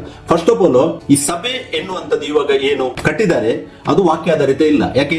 ಎಲ್ಲಾ ಸಭೆಗೆ ಬೇರೆ ಬೇರೆ ಬೇರೆ ಬೇರೆ ಡಿನೋಮಿನೇಷನ್ ಅಂದ್ರೆ ತೆಗೆದುಕೊಂಡು ಬಂದು ಆತನು ಯಾರು ಒಬ್ಬ ಆಳ್ವಿಕೆ ನಡೆಸ್ತಾ ಇದ್ದಾನೆ ಅಂದ್ರೆ ಆ ಕುರುಬನ ಸ್ಥಾನವನ್ನು ತೆಗೆದುಕೊಂಡು ಪಾಸ್ಟರ್ ಅಂತೇಳಿ ಆತನು ಆ ಸಭೆಗೆ ಒಂದು ಹೆಸರನ್ನು ಕೊಟ್ಟಿದ್ದಾನೆ. ಈ ಹೆಸರು ಈ ಹೆಸರು ಈ ಹೆಸರು. ನಾನು ಸಭೆ ಹೆಸರು ಉಲ್ಲೇಖ ಮಾಡೋದು ನನ್ನ ಇಂಟೆನ್ಷನ್ ಅಲ್ಲ, ಯಾಕಂದ್ರೆ ನನಗೆ ಡಿನೋಮಿನೇಷನ್ಸ್ ನಾನು ಪ್ರೀಚ್ ಮಾಡೋದು ಅಲ್ಲ, ನನಗೆ ಯಾವುದೇ, ಯಾಕಂದ್ರೆ ನಾನು ಯಾವುದೇ ಡಿನೋಮಿನೇಷನ್ ಅಂಡರ್ ಇಲ್ಲ. ನನ್ನ ಇಂಟೆನ್ಷನ್ ಏನಾಗಿದೆ ಅಂತ ಹೇಳಿದ್ರೆ ವಾಕ್ಯವನ್ನು ಇದ್ದಾಗಿ ನಾವು ತೆಗೆದುಕೊಳ್ಳಬೇಕೆಂಬುದನ್ನು ತೋರಿಸುವಂತದೇ ನಮ್ಮ ಉದ್ದೇಶವಾಗಿದೆ. ಸೊ ಸಭೆಗೆ ಹೆಸರಿಲ್ಲ. ಸೊ ಇವಾಗ ಸಭೆಗೆ ಹೆಸರು ಯಾರು ಕೊಟ್ಟಿದ್ದಾರೆ ಅವರು ಆ ಪಾಸ್ಟರ್ ಎನ್ನುವಂತ ಟೈಟಲ್ ಗಳನ್ನು ಏನು ಕೊಟ್ಟಿದ್ದಾರೆ ಅವರ ಲೆಕ್ಕದಲ್ಲಿ ಅದು ಸರಿ ಇದೆ, ಯಾಕಂದ್ರೆ ಅದು ವಾಕ್ಯ ಆಧಾರಿತವಿಲ್ಲ. ಸಭೆ ಫಸ್ಟ್ ಆಫ್ ಆಲ್ ವಾಕ್ಯ ಆಧಾರಿತವಿಲ್ಲ, ಸೆಕೆಂಡ್ ಆ ಟೈಟಲ್ ವಾಕ್ಯ ಆಧಾರಿತವಿಲ್ಲ. ಯಾಕಂದ್ರೆ ಬೈಬಲ್ ನಮಗೆ ಪೌಲನಾಗಲಿ, ಪೇತ್ರನಾಗಲಿ, ಬಾರ್ನಬನಾಗಲಿ, ಮತ್ತೆ ಯೋಹಾನನಾಗಲಿ, ಯಾಕೋಬನಾಗಲಿ ಇವರೆಲ್ಲ ದೊಡ್ಡ ದೊಡ್ಡ ಸೇವೆ ಮಾಡಿರೋರು. ಆದರೆ ತಮ್ಮ ಹೆಸರು ಮುಂದುಗಡೆ ಅವರು ಎಲ್ಲಿ ಕೂಡ ಟೈಟಲ್ ಕೊಟ್ಟು ಪಾಸ್ಟರ್ ಆಗಲಿ, ಅಪೋಸ್ತಲರು, ಮತ್ತೆ ಪ್ರವಾದಿ, ಮತ್ತೆ ಇನ್ನು ಈ ಎಲ್ಲ ಟೈಟಲ್ ಗಳನ್ನು ಎಲ್ಲಿ ಕೂಡ ಕೊಟ್ಟಿದ್ದು ನಮಗೆ ಓದಲಿಕ್ಕೆ ಸಿಗುದಿಲ್ಲ ವಾಕ್ಯದಲ್ಲಿ. ಸೊ ಹಾಗಿದ್ದರೆ ಒಂದು ಫಸ್ಟ್ ಆಫ್ ಆಲ್ ಸಭೆ ವಾಕ್ಯಾಧಾರಿತವಿಲ್ಲ, ಸಭೆಯನ್ನು ವಾಕ್ಯಾಧಾರಿತ ಮಾಡೋದು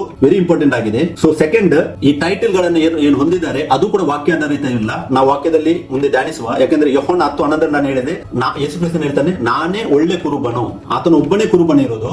ಅದೇ ಆತನು ಯೋಹಾನ 10:16 ಹೇಳಿದನು ಒಬ್ಬನೇ ಕುರುಬನಿರುವನು ಅಂತ ಹೇಳಿದ್ದಾನೆ. ಕುರುಬನು ನಮಗೆ ಇರುವುದು ಒಬ್ಬನೇ ಅಂತ ಹೇಳಿ ಸ್ಪಷ್ಟ ಆಯ್ತು. ಓಕೆ, ಮತ್ತೆ 4:19 ಕೂಡ ಆತನು ಏನ್ ಹೇಳಿದ್ದಾನೆ, ನನ್ನ ಹಿಂದೆ ಬನ್ನಿರಿ ಅಂತ ಹೇಳಿದ್ದಾನೆ. ನನ್ನ ಹಿಂದೆ ಬನ್ನಿರಿ ಅಂತ ಹೇಳಿದ್ರೆ ನಮಗೆ ಒಬ್ಬನೇ ಕುರುಬನಿರುವನು ಅಂತೇಳಿ ಈ ವಾಕ್ಯದಲ್ಲಿ ಕೂಡ ಮತ್ತೆ 4:19 ಕೂಡ ಸ್ಪಷ್ಟವಾಗ್ತದೆ. ಸೊ ಎಫೆಸ 4:11 ಕೆಲವರನ್ನು ಅಪೊಸ್ತಲರನ್ನಾಗಿ ಮಾಡಿದ್ದಾನೆ. ಕೆಲವರನ್ನು ಅಂತ ಹೇಳುವಾಗ ಒಬ್ಬನಿಗಿಂತ ಜಾಸ್ತಿ ಇದ್ದಾರೆ. ಒಬ್ಬನೇ ಆಗಿರುವುದಾದ್ರೆ ಟೈಟಲ್ ಕೊಡಬಹುದಿತ್ತು, ಆದ್ರೆ ಒಬ್ಬರಿಗಿಂತ ಒಂದು ಸಭೆಯಲ್ಲಿ ಒಬ್ಬರಿಗಿಂತ ಜಾಸ್ತಿ ಇರುವುದರಿಂದ ಆ ಟೈಟಲ್ ಮೀನಿಂಗ್ಫುಲ್ ಅಲ್ಲ ಅಂತೇಳಿ ವಾಕ್ಯದಲ್ಲಿ ನಮಗೆ ಗೊತ್ತಾಗ್ತದೆ. ಮತ್ತೆ ಆತನಲ್ಲಿ ಏನ್ ಹೇಳ್ತದೆ, ಕೆಲವರನ್ನು ಅಪೊಸ್ತಲರನ್ನಾಗಿ, ಇಂಗ್ಲಿಷ್ ಅಲ್ಲಿ ನೋಡಿದರೆ ದಿ ಅಪೋಸ್ಟಲ್ಸ್ ಅಂತ ಹೇಳಿದ್ದಾರೆ, ದಿ ಪ್ರಾಫಿಟ್ಸ್ ಅಂತ ಹೇಳಿದ್ದಾರೆ, ದಿ ಇವಾಂಜಲಿಸ್ಟ್ ಅಂತ ಹೇಳಿದ್ದಾರೆ, ದಿ ಪಾಸ್ಟರ್ಸ್ ಅಂತ ಹೇಳಿದ್ದಾರೆ, ದಿ ಟೀಚರ್ಸ್ ಅಂತ ಹೇಳಿದ್ದಾರೆ. ಅಂದ್ರೆ ಎಲ್ಲ ಪ್ಲೂರಾಲಿಟಿಯನ್ನು ಮಾತಾಡುವಂತದ್ದಾಗಿದೆ, ಸಿಂಗುಲರ್ ಯಾವುದಿಲ್ಲ.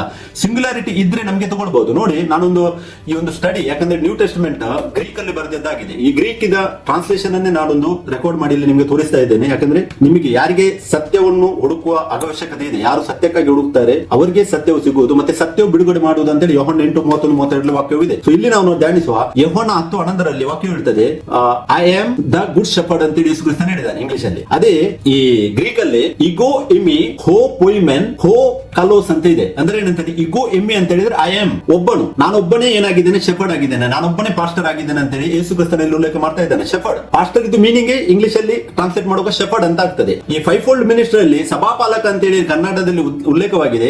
ಅದರ ರೈಟ್ ಟ್ರಾನ್ಸ್ಲೇಷನ್ ನಮಗೆ ಹಿಂದಿ ಲ್ಯಾಂಗ್ವೇಜ್ ಅಲ್ಲಿ ಸಿಗ್ತದೆ. ಅಲ್ಲಿ ರಕ್ವಾಲ್ ಅಂತ ಹೇಳಿ ಕೊಟ್ಟಿದ್ದಾರೆ. ರಕ್ವಾಲ್ ಅಂತ ಹೇಳಿದರೆ ಕೇರ್ ಟೇಕರ್ ಅಂತ ಆಗುತ್ತೆ, ರಕ್ವಾಲ್ ಅಂತ ಹೇಳಿದರೆ ವಾಚ್ಮೆನ್ ಅಂತ ಹೇಳಿ ಆಗ್ತದೆ. ಈ ಏನಂದ್ರೆ ಒಂದು ಕೇರ್ ತೆಗೆದುಕೊಳ್ಳುವಂತದ್ದನ್ನು ಸೂಚಿಸ್ತಾ ಇದೆ. ಆ ಒಂದು ಟ್ರಾನ್ಸ್ಲೇಷನ್ ಏನಿದೆ ಹಿಂದಿದ್ದು ರಕ್ವಾಲ್ ಅಂತೇಳಿ ಅದೊಂದು ಕರೆಕ್ಟ್ ಟ್ರಾನ್ಸ್ಲೇಷನ್ ಆಗಿದೆ. ಯಾಕಂದ್ರೆ ನಮಗೆ ಒಬ್ಬನೇ ಕುರುಬನ ಇರುವುದು, ಆತನ ಯೇಸು ಕ್ರಿಸ್ತನು. ನಾವು ಒಂದು ವೇಳೆ ಆ ಕುರುಬನ ಟೈಟಲ್ ಅನ್ನು ನಮ್ಮ ಹೆಸರಿನ ಮುಂದೆ ನಾವು ಇಡುವುದಾದರೆ ನಾವು ಕೂಡ ಕುರುಬ ಆದಾಗೆ ಆಯ್ತು. ಸೊ ಒಂದು ಸಭೆಯಲ್ಲಿ ಸಭೆ ಇರುವುದು ಒಂದೇ, ಒಂದು ಸಭೆಯಲ್ಲಿ ಇಬ್ಬರು ಕುರುಬರು ಇರ್ಲಿಕ್ಕೆ ಚಾನ್ಸ್ ಉಂಟಾ? ಇಲ್ಲ, ವಾಕ್ಯ ಸ್ಪಷ್ಟ ಹೇಳ್ತದೆ ಇದು ವಾಕ್ಯ ಆಧಾರಿತ ಅಲ್ಲ. ಸೊ ಯಾರೆಲ್ಲ ಇದನ್ನು ಮಾಡ್ತಾ ಇದ್ದಾರೆ ಅವರು ಏನಂದ್ರೆ ವಾಕ್ಯದಿಂದ ಧ್ಯಾನಿಸಬೇಕು. ಒಂದು ವೇಳೆ ಅಪೊಸ್ತಲರು ಇದನ್ನು ಆತರ ಮಾಡಿದ್ದಾದ್ರೆ ಮಾಡ್ಬೋದು ನಮ್ಗೆ, ಯಾಕಂದ್ರೆ ನಮ್ಗೆ ಇರೋದು ಬೇಸ್ ಏನು ವಾಕ್ಯದಲ್ಲಿ ಒಂದು ಅಪೊಸ್ತಲರು ಆತರ ಮಾಡಿಲ್ಲದಿದ್ದರೆ ನಾವು ನಮ್ಮನ್ನೇ ನಾವು ಇವತ್ತೇನಾಗುತ್ತೆ ಪರೀಕ್ಷಿಸುವ ಅಗತ್ಯವಾಗಿದೆ ಅಂತೇಳಿ ನಾನು ನಿಮ್ಗೆ ವಾಕ್ಯದ ತೋರಿಸ್ತಾ ಇದ್ದೇನೆ. ಇಲ್ಲಿ ಯೋಹಾನ 10 ನಾವು ನೋಡಿದ ವಿಷಯ ಏನಾಗಿದೆ ಅಂದರೆ ಅದರಿಂದ ಇಗೋ ಇಮೆ ಹೋ ಪೊಯ್ಮೆನ್ ಅಂತ ಹೇಳಿದಾನೆ. ಅಂದ್ರೆ ಐ ಆಮ್ ದ ಶೆಫರ್ಡ್, ಅಂದ್ರೆ ಇಗೋ ಎಮೆ ಐ ಆಮ್ ಒಬ್ಬತನ ಸೂಚಿಸ್ತಾನೆ.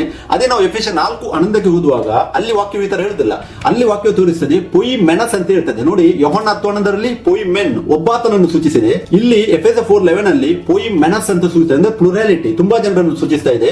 ಮತ್ತೆ ಇಂಗ್ಲಿಷ್ ಟ್ರಾನ್ಸ್ಲೇಷನ್ ನೋಡಿ ಶೆಫರ್ಡ್ಸ್ ಆರ್ ಪಾಸ್ಟರ್ಸ್ ಅಂತ ಕೊಟ್ಟಿದ್ದಾರೆ. ಸೊ ಒಬ್ಬನಾದ್ರೆ ಟೈಟಲ್ ಇರಬಹುದು, ಯಾಕೆ ಸಭೆ ಇರುವುದು ಒಂದೇ, ಒಂದು ಸಭೆಯಲ್ಲಿ ಒಬ್ಬನೇ ಕುರ್ಬಾನ್ ಇರ್ಲಿಕ್ಕೆ ಆಗ್ತದೆ, ಅದೇ ಯೇಸು ಕ್ರಿಸ್ತನು. ಬಟ್ ಇಲ್ಲಿ ಏನಾಗಿದೆ ಶೆಫರ್ಡ್ಸ್ ಅಂತ ಹೇಳಿದ್ದಾರೆ. ಆ 5-fold ಮಿನಿಸ್ಟ್ರಿ ಮೆನ್ಷನ್ ಮಾಡುವಾಗ ಪೌಲನ ಮುಖಾಂತರ ದೇವರು ಎಲ್ಲವನ್ನು ಪ್ಲುರಾಲಿಟಿ ಆಗಿ ತೋರಿಸ್ತಾನೆ. ಅಂದ್ರೆ ಓಲ್ಡ್ ಟೆಸ್ಟ್ಮೆಂಟ್ ಅಲ್ಲಿ ಇದ್ದಾಗೆ ನಮಗೆ ಇದನ್ನು ಈ ಟೈಟಲ್ ನಮ್ಗೆ ಇಡ್ಲಿಕ್ಕೆ ಆಗುತ್ತದೆ. ಅದಕ್ಕೆ ವಾಕ್ಯ ಕೂಡ ಉಂಟು, ಮುಂದೆ ನಾವು ಧ್ಯಾನಿಸುವ. ನೋಡಿ, the apostles, the prophets, the evangelists, the pastors, the teachers, ತುಂಬಾ ಜನ ಇದ್ದಾರೆ. ಒಬ್ಬನಿಗೆ ಮಾತ್ರ ಟೈಟಲ್ ಕೊಡ್ಲಿಕ್ಕೆ ಆಗ್ತದೆ. ಇವಾಗ ಯಾಜಕರು ಇರುವಾಗ ಒಂದು ಗೋತ್ರವನ್ನು ದೇವರು ಚೂಸ್ ಮಾಡಿದ್ದರು. ಸೊ ಅವರು ಯಾಜಕನಾದ ಆರೋನನು, ಯಾಜಕನಾದ ಎಚ್ರನು ಆತರ ಕೊಡ್ಬೋದು ಅವರು, ಯಾಕಂದ್ರೆ ಅವರು ಆ ಮೋಶೆ ಧರ್ಮಶಾಸ್ತ್ರ ಒಳಗೆ ಅದಕ್ಕೆ ವಾಕ್ಯ ಉಂಟು, ಅದಕ್ಕೆ ಆತರ ಆಗ್ಬೋದು ಅಂತೇಳಿ. ಬಟ್ ಹೊಸ ಒಡಂಬಡಿಕೆಯಲ್ಲಿ ನಮ್ಗೆಲ್ಲರಿಗೂ ದೇವರು ಒಂದೇ ಸ್ಥಾನವನ್ನು ಕೊಟ್ಟಿದ್ದಾನೆ. ನಾವು ಮಾಡುವಂತ ಸೇವೆ ಬೇರೆ ಬೇರೆ ಆಗಿದ್ದರೂ ಕೂಡ ಇವಾಗ ಇನ್ ದಿ ಬಿಗಿನಿಂಗ್ ಟೈಮ್ ಅಲ್ಲಿ ಕುರಿಗಳನ್ನು ಅಂದ್ರೆ ಜನರನ್ನು ಲೀಡ್ ಮಾಡುವಂತದ್ದು ಯಾರು ಹಿರಿಯರು ಅಂತ ಹೇಳಿದ್ರು. ಆ ಟೈಮ್ ಅಲ್ಲಿ ಅಂತೂ ಈಗಿನ ಪೋಸ್ಟರ್ಸ್ ಎಲ್ಲ ಏನು ಕೊಡ್ತಾ ಇದ್ದಾರೆ ಅದು ನಮ್ಗೆ ಎಲ್ಲೂ ಓದ್ಲಿಕ್ಕೂ ಕೂಡ ಸಿಗುದಿಲ್ಲ. ಸೊ ನಾವು ವಾಕ್ಯ ಭಾಗದಲ್ಲಿ ಸ್ವಲ್ಪ ಧ್ಯಾನಿಸುವ ಅವಶ್ಯಕತೆ ಇದೆ.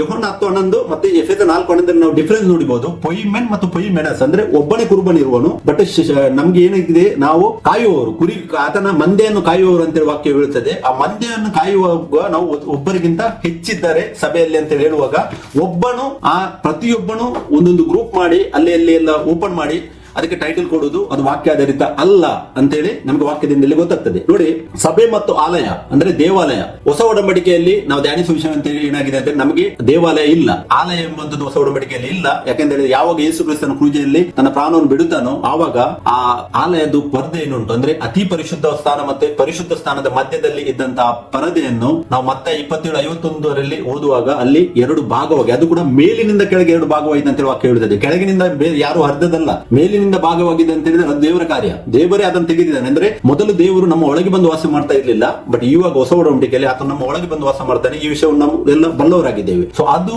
ಆ ಡಿಫರೆನ್ಸ್ ನಮಗೆ ಫಸ್ಟ್ ಗೊತ್ತಾಗಬೇಕು. ನಾನು ಅದೇ ಹೇಳಿದೆ ನನ್ನ ಈ ಇನ್ನೊಂದು ವಿಡಿಯೋದಲ್ಲಿ ಸಭೆ ಮತ್ತು ಆಲಯ ಅದರ ಬಗ್ಗೆ ನಾನು ಎಕ್ಸ್ಪ್ಲೇನ್ ಮಾಡಿದ್ದೇನೆ. ಅದಕ್ಕೋಸ್ಕರವಾಗಿ ಇಲ್ಲಿ ನಾನು ಜಾಸ್ತಿ ಅದನ್ನು ಹೇಳುವುದಿಲ್ಲ. ಫಸ್ಟಿಗೆ ನಾವು ಸಭೆ ಮತ್ತು ಆಲಯ ಎಂಬುವಂತಹ ಆ ಒಂದು ವಿಷಯವನ್ನು ನಾವು ಅರಿತುಕೊಳ್ಳುವುದು ಪ್ರಾಮುಖ್ಯತವಾಗಿದೆ. ಸೆಕೆಂಡ್, ಸಭೆಯು ಕ್ರಿಸ್ತನ ದೇಹವಾಗಿದೆ. ಕ್ರಿಸ್ತನು ಅಂದರೆ ಯಾರು? ಪವಿತ್ರಾತ್ಮನು. ಸಭೆಯು ಆತನ ದೇಹವಾಗಿದೆ, ಅಂದ್ರೆ ಆತ್ಮಿಕವಾದದ್ದು. ಸಭೆಯನ್ನು ಯಾರು ನೋಡ್ಲಿಕ್ಕೆ ಆಗುದಿಲ್ಲ. ಅದಕ್ಕೆ ಮತ್ತಾಯ 18:20 ಯೇಸು ಕ್ರಿಸ್ತನು ಹೇಳ್ತಾನೆ, ಎಲ್ಲಿ 2-3 ನನ್ನ ಹೆಸರಿನಲ್ಲಿ ಒಂದು ಸೇರುತ್ತಾರೋ ಅಲ್ಲಿ ಅವರ ಮಧ್ಯೆ ನಾನು ಇದ್ದೇನೆ ಅಂತ ಹೇಳಿದ್ದಾನೆ. ಅಂದ್ರೆ ಏನು? ಪವಿತ್ರಾತ್ಮನು ನಮ್ಮಲ್ಲಿ ಯಾವಾಗಲೂ ಇರ್ತೇನೆ, ಬಟ್ ನಾವು ಸಭೆಯಾಗಿ 2 ಅಥವಾ 3 ಒಟ್ಟಾಗಿ ಸೇರಿಸಿಕೊಳ್ಳುವುದಕ್ಕೆ, ಯಾಕಂದ್ರೆ ಫೆಲೋಶಿಪ್ ಮಾಡುವುದಕ್ಕಾಗಿ ಸತ್ಕ್ರಿಯೆಗಳನ್ನು ಮಾಡುವುದಕ್ಕೆ ಅಂತೇಳಿ ಎಫೆಸರ್ 2:10 ನಮಗೆ ಓದಬಹುದು. ಅದೇ ರೀತಿ ಇಬ್ರಿಯ 10:24-25 ನಮಗೆ ಓದಲಿಕ್ಕೆ ಸಿಗ್ತದೆ. ಸತ್ಕ್ರಿಯೆಗಳನ್ನು ಮಾಡುವುದಕ್ಕಾಗಿ ನಾವೇನ್ ಮಾಡಬೇಕು? ಒಟ್ಟಾಗಿ ಸೇರಬೇಕು ಅಂತೇಳಿ, ಫೆಲೋಶಿಪ್ ಮಾಡುವುದಕ್ಕೋಸ್ಕರ ಅಂತೇಳಿ ವಾಕ್ಯ ಹೇಳ್ತದೆ. ಅದಕ್ಕೆ 100 ಜನ 1,000 ಆತರ ಇಲ್ಲ, ಒಂದು ಫ್ಯಾಮಿಲಿಯನ್ನು ಸೂಚಿಸ್ತಾ ಇದ್ದಾನೆ. ಆದಾಮನನ್ನು ದೇವರು ಉಂಟು ಮಾಡಿದ್ದ ರೀಸನ್ ಏನಂತ ಹೇಳಿದ್ರೆ ಒಂದು ಸಭೆಯನ್ನು ಅಲ್ಲೇ ಫಾರ್ಮ್ ಮಾಡಿದ್ದಾನೆ ಅವರು. ಬಟ್ ಆ ಸಭೆ ಬಿದ್ದು ಹೋಯಿತು. ಅದಕ್ಕೋಸ್ಕರವಾಗಿ ಆತನು ಮತ್ತೆ ಅದರ ಪ್ರತಿಫಲವನ್ನು ಅಂದ್ರೆ ತನ್ನನ್ನು ತಾನು ಸಮರ್ಪಿಸಿ ಪುನಃ ಆತನು ಸ್ಥಾಪಿಸಿದ್ದನ್ನು ನಮಗೆ ವಾಕ್ಯದಲ್ಲಿ ಓದಲಿಕ್ಕೆ ಸಿಗ್ತದೆ. ಓಕೆ, ಸಭೆಯು ಕ್ರಿಸ್ತನ ದೇಹವಾಗಿದೆ. ಕ್ರಿಸ್ತ ಅಂತ ಹೇಳಿದ್ರೆ ಆತ್ಮಸ್ವರೂಪನ ದೇವರಾಗಿದ್ದಾರೆ. ಕ್ರಿಸ್ತನ್ ಅಂತ ಹೇಳಿದ್ರೆ ಪವಿತ್ರಾತ್ಮನಾಗಿದ್ದಾನೆ. ಸೊ ಪವಿತ್ರ ಆತ್ಮನನ್ನು ನಮಗೆ ಯಾರಿಗೂ ಕಣ್ಣಲ್ಲಿ ನೋಡ್ಲಿಕ್ಕೆ ಆಗುದಿಲ್ಲ. ಸಭೆ ಗ್ಯಾದರಿಂಗ್ ಅಂತ ಹೇಳಿದರೆ ಅದು ಸ್ಪಿರಿಚುವಲ್ ಆಗಿದೆ, ಅದು ಫಿಸಿಕಲ್ ಅಲ್ಲ. ಇದನ್ನು ನಾವು ಫಸ್ಟ್ ಮನವರಿಕೆ ಮಾಡಬೇಕು. ಆಮೇಲೆ ಬೈಬಲ್ ಕೇವಲ ಒಂದು ಸಭೆಯ ಬಗ್ಗೆ ಮಾತಾಡ್ತದೆ, ಅದೇ ಕ್ರಿಸ್ತನ ದೇಹ. ಒಂದೇ ಸಭೆ ಇರುವುದು. ಇವಾಗ ಏನು ಟೈಟಲ್ ಕೊಟ್ಟು ಬೇರೆ ಬೇರೆ ಆ ಒಂದು ಆಲಯಕ್ಕೆ ಏನು ಹೆಸರು ಕೊಟ್ಟಿದ್ದಾರೆ. ಯಾಕೆ ಇವಾಗ ಯಾರು ಈ ಟೈಟಲ್ ಅನ್ನು ತೆಗೆದುಕೊಂಡಿದ್ದಾರೆ, ಫಾರ್ ಎಕ್ಸಾಂಪಲ್ ಪಾಸ್ಟರ್ಸ್ ಆಗಲಿ, ಅಪೋಸ್ತಲರಾಗಲಿ, ಮತ್ತೆ ಈಗಿನ ಟೈಮ್ ಅಲ್ಲಿ ಪ್ರವಾದಿಗಳಾಗಲಿ, ಮತ್ತೆ ಇನ್ನೊಂದು ಹೊಸ ಟೈಟಲ್ ಉಂಟು ರೆವರೆಂಡ್.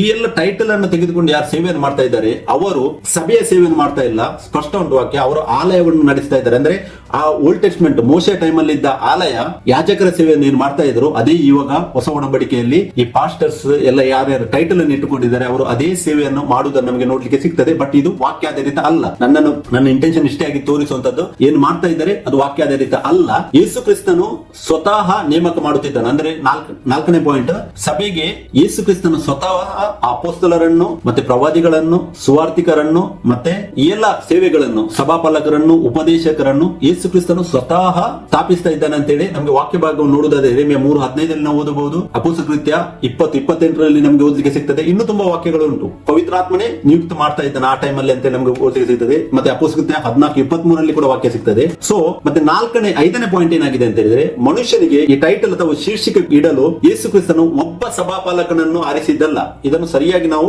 ಧ್ಯಾನಿಸಬೇಕು. ಸಭಾಪಾಲಕ, ಪಾಸ್ಟರ್ ಮತ್ತೆ ಫಾದರ್ ಈ ಎಲ್ಲ ಒಂದೇ ಒಂದು ಅಧಿಕಾರವನ್ನು ಸೂಚಿಸುವಂತ ಶಬ್ದವಾಗಿದೆ. ಒಂದು ಡಿನೋಮಿನೇಷನ್ ಅಲ್ಲಿ ಸಭಾಪಾಲಕನಿಗೆ ಫಾದರ್ ಅಂತ ಕರೀತಾರೆ, ಇನ್ನೊಂದು ಡಿನೋಮಿನೇಷನ್ ಅಲ್ಲಿ ಫಾಸ್ಟರ್ ಅಂತ ಕರೀತಾರೆ, ಇನ್ನೊಂದು ಡಿನೋಮಿನೇಷನ್ ಅಲ್ಲಿ ಅಯ್ಯ ಅಂತ ಹೇಳಿ ಕರೀತಾರೆ. ಸೊ ಹೀಗೆ ಬೇರೆ ಬೇರೆ ಬೇರೆ ಬೇರೆ ಡಿನೋಮಿನೇಷನ್ ಅಲ್ಲಿ ಆ ಒಂದೇ ಇದಕ್ಕೆ ವಿರುದ್ಧ ಎಲ್ಲ ಕಾಪಿ, ಏನು ಚೇಂಜಸ್ ಇಲ್ಲ. ಒಳ್ಳೆ ಏನಾಗಿದೆ ಅಂತ ಹೇಳಿದ್ರೆ ಕೆಲವೊಂದು ವಿಷಯವನ್ನು ಚೇಂಜ್ ಮಾಡಿ ಬೇರೆ ಬೇರೆ ಬೇರೆ ಬೇರೆ ಡಿವೈಡ್ ಮಾಡಿ ಸಪರೇಟ್ ಆಗಿದ್ದಾರೆ. ಆದ್ರೆ ಎಲ್ಲರೂ ಮಾಡುವಂತದ್ದು ಆಲಯ ಸೇವೆಯನ್ನೇ ಅಂತೇಳಿ ನಮಗೆ ಸ್ಪಷ್ಟವಾಗಿ ನೋಡ್ಲಿಕ್ಕೆ ಸಿಗ್ತದೆ. ಬಟ್ ಹೊಸ ಒಡಂಬಡಿಕೆಯಲ್ಲಿ ಆಲಯ ಇಲ್ಲ, ವಾಕ್ಯವು ಸ್ಪಷ್ಟವಾಗಿದೆ. ಸೊ ಅದಕ್ಕೋಸ್ಕರವಾಗಿ ಯೇಸು ಕ್ರಿಸ್ತನು ಸೇವೆಗೆ ಕೆಲವರನ್ನು ಆ ಬೇರೆ ಬೇರೆ ಟೈಪ್ 5-fold ಮಿನಿಸ್ಟ್ರಿಯನ್ನು ಕೊಟ್ಟಿರುವುದು ನಮಗೆ ವಾಕ್ಯದಲ್ಲಿ ನೋಡ್ಲಿಕ್ಕೆ ಸಿಗ್ತದೆ. ನೋಡಿ, ಇನ್ನೊಂದು ಕ್ವಶನ್ ನಮಗೆ ನಾವು ಕೇಳುವುದಾದ್ರೆ, ಒಬ್ಬ ವ್ಯಕ್ತಿಯು ಈ ಶೀರ್ಷಿಕೆಯನ್ನು ಅಥವಾ ಈ ಟೈಟಲ್ ಅನ್ನು ಹೊಂದಬಹುದೇ ಅಂತ ಸಭೆಯಲ್ಲಿ ನಾವು ಕೇಳುವುದು ಬೇಕಾದ್ರೆ ಆನ್ಸರ್ ಆಗಿದೆ. ವಾಕ್ಯದ ಆಧಾರದಿಂದ ನಾನು ಮಾತಾಡುವುದಾದ್ರೆ ಆನ್ಸರ್ ಇಸ್ ನೋ. ಇಲ್ಲ, ನಮಗೆ ಅಧಿಕಾರವಿಲ್ಲ.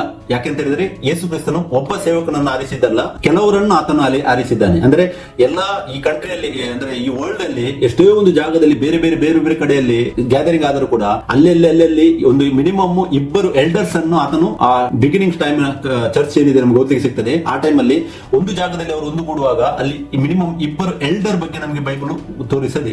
ಎಲ್ಡರ್ ಅಂತ ಹೇಳಿದ್ರೆ ಹಿರಿಯರನ್ನು ಆತನು ಅಲ್ಲಿ ನೇಮಿಸಿದ್ದನ್ನು ನಮಗೆ ನೋಡ್ಲಿಕ್ಕೆ ಸಿಗ್ತದೆ. ಸೊ ಅದಕ್ಕೋಸ್ಕರವಾಗಿ ಒಬ್ಬ ವ್ಯಕ್ತಿ ಈ ಟೈಟಲ್ ಅನ್ನು ಇಟ್ಟುಕೊಳ್ಳುವುದು ವಾಕ್ಯ ಆಧಾರಿತ ಅಲ್ಲ ಅಂತೇಳಿ ನಮಗೆ ವಾಕ್ಯದಿಂದ ಸ್ಪಷ್ಟವಾಗಿ ಗೊತ್ತಾಗ್ತದೆ. ಮುಂದೆ ನಾವು ಧ್ಯಾನಿಸುವ. ನೋಡಿ, ಜ್ಞಾನೋಕ್ತಿ 27:2 ಕೂಡ ಆತನು ಒಂದು ವಾಕ್ಯವನ್ನು ಅಲ್ಲಿ ನುಡಿದಿದ್ದಾನೆ. ಅಲ್ಲಿ ಹೇಳ್ತದೆ ವಾಕ್ಯವು, ನಿನ್ನನ್ನು ನೀನೇ ಹೊಗಳಿಕೊಳ್ಳಬೇಡ, ಮತ್ತೊಬ್ಬನು ಹೊಗಳಿದರೆ ಹೊಗಳಲಿ, ಆತ್ಮಸ್ತುತಿ ಬೇಡ, ಪರನು ನಿನ್ನನ್ನು ಸ್ತುತಿಸಿದರೆ ಸ್ತುತಿಸಲಿ. ನೋಡಿ, ಈ ವಾಕ್ಯದ ಪ್ರಕಾರ ನಾವು ನೋಡುವುದಾದರೆ ನಿನ್ನನ್ನು ನೀನೇ ಹೊಗಳಿಕೊಳ್ಳಬೇಡ ಅಂತ ಹೇಳಿದ್ದಾನೆ. ಅಂದ್ರೆ ನನ್ನನ್ನು ನಾನು ಹೆಚ್ಚಿಸಿಕೊಳ್ಳಬಾರದು. ಯಾವಾಗ ನಾನು ಹೆಚ್ಚಿಸಿಕೊಳ್ಳುವುದು? ಯಾವಾಗ ನನ್ನ ಹೆಸರಿಗೆ ನಾನೊಂದು ಟೈಟಲ್ ಅನ್ನು ಆಡ್ ಮಾಡ್ತೇನೆ, ಆವಾಗ ನಾನು ಹೆಚ್ಚಿಸಿಕೊಳ್ಳುವುದಾಗಿದೆ. ಫಾರ್ ಎಕ್ಸಾಂಪಲ್, ಡಾಕ್ಟರ್ಸ್ ಗಳು ಏನ್ ಮಾಡ್ತಾರೆ, ಅವರು ಒಂದು ಎಜುಕೇಶನ್ ಮಾಡ್ತಾರೆ, 5 years ಎಷ್ಟೋ ಒಂದು ಮಾಡ್ತಾರೆ. ಅವನೊಂದು ಲೈನ್ ಅಲ್ಲಿ MBBS ಅಥವಾ ಬೇರೆ ಬೇರೆ ಡಿಫರೆಂಟ್ ಮಾಡ್ತಾರೆ. ಮತ್ತೆ ಅವರ ಟೈಟಲ್, ಅವರ ಹೆಸರ ಮೇಲೆ ಹೆಸರನ್ನು ಮುಂದುಗಡೆ ಆ ಒಂದು ಟೈಟಲ್ ಅನ್ನು ಕೊಡ್ತಾರೆ. ಏನಾಗಿದೆ ಅದು? ಯಾಕಂದ್ರೆ ನಾನು ಆ ಎಜುಕೇಶನ್ ಅನ್ನು ಪಡೆದಿದ್ದೇನೆ, ನನ್ನ ಹತ್ರ ಸರ್ಟಿಫಿಕೇಟ್ ಇದೆ ಅಂತೇಳಿ ತನ್ನನ್ನು ತಾನೇ ಹೆಚ್ಚಿಸಿಕೊಳ್ಳುವಂತದ್ದು. ಅಂದ್ರೆ ಆ ಕಾರ್ಯವನ್ನು ಮಾಡುವುದಕ್ಕೋಸ್ಕರ ಅವರು ಸರ್ಟಿಫಿಕೇಟ್ ಅನ್ನು ತೋರಿಸುವಂತದ್ದಾಗಿದೆ. ಬಟ್ ಅದು ಸಭೆಗೆ ಅಪ್ಲೈ ಆಗ್ತದೆ? ಸಭೆಗೆ ಅಪ್ಲೈ ಆಗುದಿಲ್ಲ.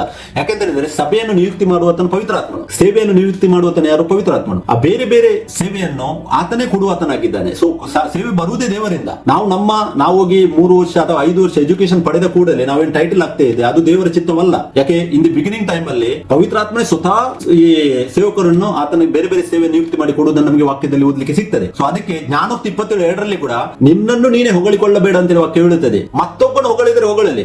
ನಾನು ಒಂದು ವೇಳೆ ಮುಂದಿನವನನ್ನು ನಾನೊಂದು ಅವನಿಗೆ ರೆಸ್ಪೆಕ್ಟ್ಫುಲ್ ವರ್ಡ್ ಅನ್ನು ಹೇಳಿದರೆ ಅದಕ್ಕೆ ಮೀನಿಂಗ್ ಉಂಟು. ಆದ್ರೆ ವಾಕ್ಯ ಹೇಳ್ತದೆ ನನ್ನನ್ನು ನಾನೇ ಹೊಗಳಿಕೊಳ್ಳಬಾರದು. ಅಂದ್ರೆ ನನ್ನ ಹೆಸರಿನ ಮುಂದುಗಡೆ ಆ ಟೈಟಲ್ ಅನ್ನು ಹಾಕಲಿಕ್ಕೆ ನನಗೆ ವಾಕ್ಯವು ಹೊಸ ಒಡಂಬಡಿಕೆಯಲ್ಲಿ ಸಭೆಯಲ್ಲಿ ಪರ್ಮಿಷನ್ ವಾಕ್ಯವು ನಮಗೆ ಕೊಡುವುದಿಲ್ಲ.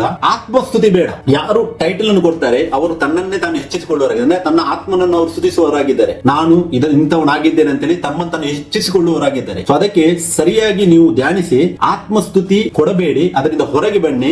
ಯಾಕಂದ್ರೆ ಇದು ವಾಕ್ಯ ಆಧಾರಿತ ಅಲ್ಲ ಅಂತ ಹೇಳಿ ನಾನು ಇಲ್ಲಿ ನಿಮಗೆ ವಾಕ್ಯದಲ್ಲಿ ತೋರಿಸ್ತಾ ಇದ್ದೇನೆ. ಪರನು ನಿನ್ನನ್ನು ಸ್ತುತಿಸಿದರೆ ಸ್ತುತಿಸಲಿ. ಅಂದ್ರೆ ಇನ್ನೊಬ್ಬನು ನಿನ್ನನ್ನು ಸ್ತುತಿಸಿದರೆ ಓಕೆ, ನೋ ಪ್ರಾಬ್ಲಮ್. ಯಾಕಂದ್ರೆ ರೆಸ್ಪೆಕ್ಟ್ಫುಲ್. ಫಾರ್ ಎಕ್ಸಾಂಪಲ್, ಇವಾಗ ಯಾರೋ ಒಂದು ಒಳ್ಳೆ ಕೆಲಸ ಮಾಡ್ತಾರೆ, ನಾವು ಅವರಿಗೆ ಒಂದು ಥ್ಯಾಂಕ್ಸ್ ಹೇಳ್ತೇವೆ ಅಥವಾ ಗೌರವಾನ್ವಿತವಾದ ಒಂದು ವಾಕ್ಯವನ್ನು ವರ್ಡ್ ಅನ್ನು ನಾವು ಹೇಳ್ತೇವೆ. ಅದು ಅವರಿಗೆ ನಾವು ರೆಸ್ಪೆಕ್ಟ್ ಕೊಡುವಂತದ್ದಾಗಿದೆ. ಅದು ಮಾಡಿದ್ರೆ ಮಾಡ್ಲಿ ಅಂತೇಳಿ ವಾಕ್ಯ ಜ್ಞಾನೋಕ್ತಿ 27:2 ದೇವರು ನಮಗೆ ಹೇಳಿದ್ದನ್ನು ಓದಲಿಕ್ಕೆ ಸಿಗ್ತದೆ. ಸೊ ಮತ್ತೆ ಕೀರ್ತನೆ 111 9ನೇ ವಾಕ್ಯವನ್ನು ನಾನು ಓದಲಿಕ್ಕೆ ಈ 5-fold ಮಿನಿಸ್ಟ್ರಿಯಲ್ಲಿ ಸಭಾಪಾಲಕರ ಬಗ್ಗೆ ನಾವು ಓದುತ್ತೇವೆ, ಮತ್ತೆ ಪ್ರವಾದಿಗಳ ಬಗ್ಗೆ ಓದುತ್ತೇವೆ, ಸುವಾರ್ತಿಕರ ಬಗ್ಗೆ ಓದುತ್ತೇವೆ, ಉಪದೇಶಕರ ಬಗ್ಗೆ ನಾವು ಓದುತ್ತೇವೆ.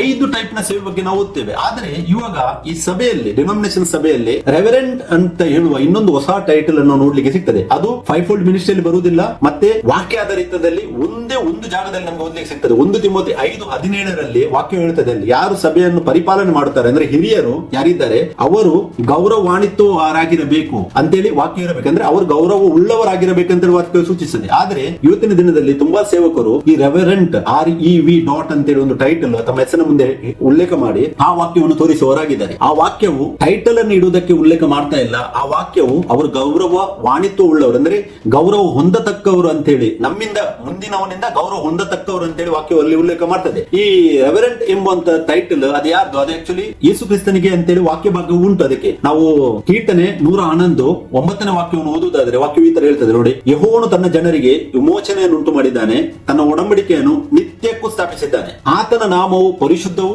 ಭಯಂಕರವೂ ಆಗಿದೆ ಅಂತೇಳಿ ವಾಕ್ಯ ಹೇಳುತ್ತದೆ. ಈ ಪರಿಶುದ್ಧವೂ ಭಯಂಕರವು ಯಾವುದಾಗಿದೆ? ಆತನ ನಾಮವಾಗಿದೆ. ಯಾವುದು? ಯೇಸು ಕ್ರಿಸ್ತನ ನಾಮವಾಗಿದೆ. ಆದ್ರೆ ಅದೇ ಈ ಭಯಂಕರ ಎನ್ನುವಂಥದ್ದು ಇಂಗ್ಲಿಷ್ ಅಲ್ಲಿ ಬರೆದಿದೆ. ನೀವು KJV ಟ್ರಾನ್ಸ್ಲೇಷನ್ ನೋಡಿದರೆ ವಾಕ್ಯ ಹೇಳ್ತದೆ, ಈ ಸೆಂಟ್ ರಿಡೆಂಪ್ಷನ್ ಅಂಟು ಹಿಸ್ ಪೀಪಲ್, ಈ hath commanded his covenant for ever. ಆ ಕವನೆಂಟ್ ಅನ್ನು ಶಾಶ್ವತವಾಗಿ ಸ್ಥಾಪಿಸಿದ್ದು ಯಾರು? ಯೇಸು ಕ್ರಿಸ್ತನ. ಹೊಸ ಒಡಂಬಡಿಕೆ ನಿಮ್ಗೆ ಗೊತ್ತಿತ್ತು, ಈ ಕವನೆಂಟ್ ಯೇಸು ಕ್ರಿಸ್ತನ ಹೊಸ ಒಡಂಬಡಿಕೆಯನ್ನು ಏನು ಸ್ಥಾಪಿಸಿದ್ದಾನೆ ಅದು ಶಾಶ್ವತವಾಗಿ ಸ್ಥಾಪಿಸಲ್ಪಟ್ಟಿದೆ ಅಂತೇಳಿ ವಾಕ್ಯದಲ್ಲಿ ಗೊತ್ತಾಗ್ತದೆ ನಮಗೆ. ಮತ್ತೆ holy and reverend is his name ಅಂತ ಹೇಳ್ತಾರೆ. Holy and reverend is his name ಅಂದ್ರೆ ಅದು ಯೇಸು ಕ್ರಿಸ್ತನ ಎಂಬ ನಾಮವೇ ಪರಿಶುದ್ಧವಾದ ನಾಮ ಅಂತೇಳಿ ಕೀರ್ತನೆ 111 9ನೇ ವಾಕ್ಯ ನಮಗೆ ಸೂಚಿಸ್ತಾ ಉಂಟು. ಹೋಲಿ ಅಂತೇಳಿ ಪವಿತ್ರವಾದದ್ದು ಯಾವುದು? ಯೇಸು ಕ್ರಿಸ್ತನ ನಾಮ. ಅದೇ ರೆವರೆಂಡ್ ಅಂದ್ರೆ ಆ ಭಯಂಕರವು ಭಯಯೋಗ್ಯವಾಗಿರುವಂತದ್ದು ಆ ಹೆಸರು ಯೇಸು ಕ್ರಿಸ್ತನ ಹೆಸರು ಅಂತೇಳಿ ಈ ವಾಕ್ಯದಿಂದ ಸ್ಪಷ್ಟವಾಗಿ ನಮಗೆ ಓದಲಿಕ್ಕೆ ಸಿಗ್ತದೆ. ನಾವು ಫಿಲಿಪಿಯರಿಗೆ ಬರೆದ 2ನೇ ಅಧ್ಯಾಯ 9 10ನೇ ವಾಕ್ಯವನ್ನು ನಾವು ಓದುವಾಗ ಅಲ್ಲಿ ವಾಕ್ಯವನ್ನು ಹೇಳ್ತದೆ, ಆ ಯೇಸು ಕ್ರಿಸ್ತನ ಎಂಬ ನಾಮವನ್ನು ಅತಿ ಉನ್ನತ ಸ್ಥಾನಕ್ಕೆ ಏರಿಸಿ ಮೃತ್ಯು ಪಾತಾಳ ಭೂಲೋಕದಲ್ಲಿರುವ ಎಲ್ಲರೂ ಆ ಹೆಸರಿನಲ್ಲಿ ಅಡ್ಡ ಬಿಡಬೇಕು ಅಂತೇಳಿ ವಾಕ್ಯ ಹೇಳ್ತದೆ. ಅಂದ್ರೆ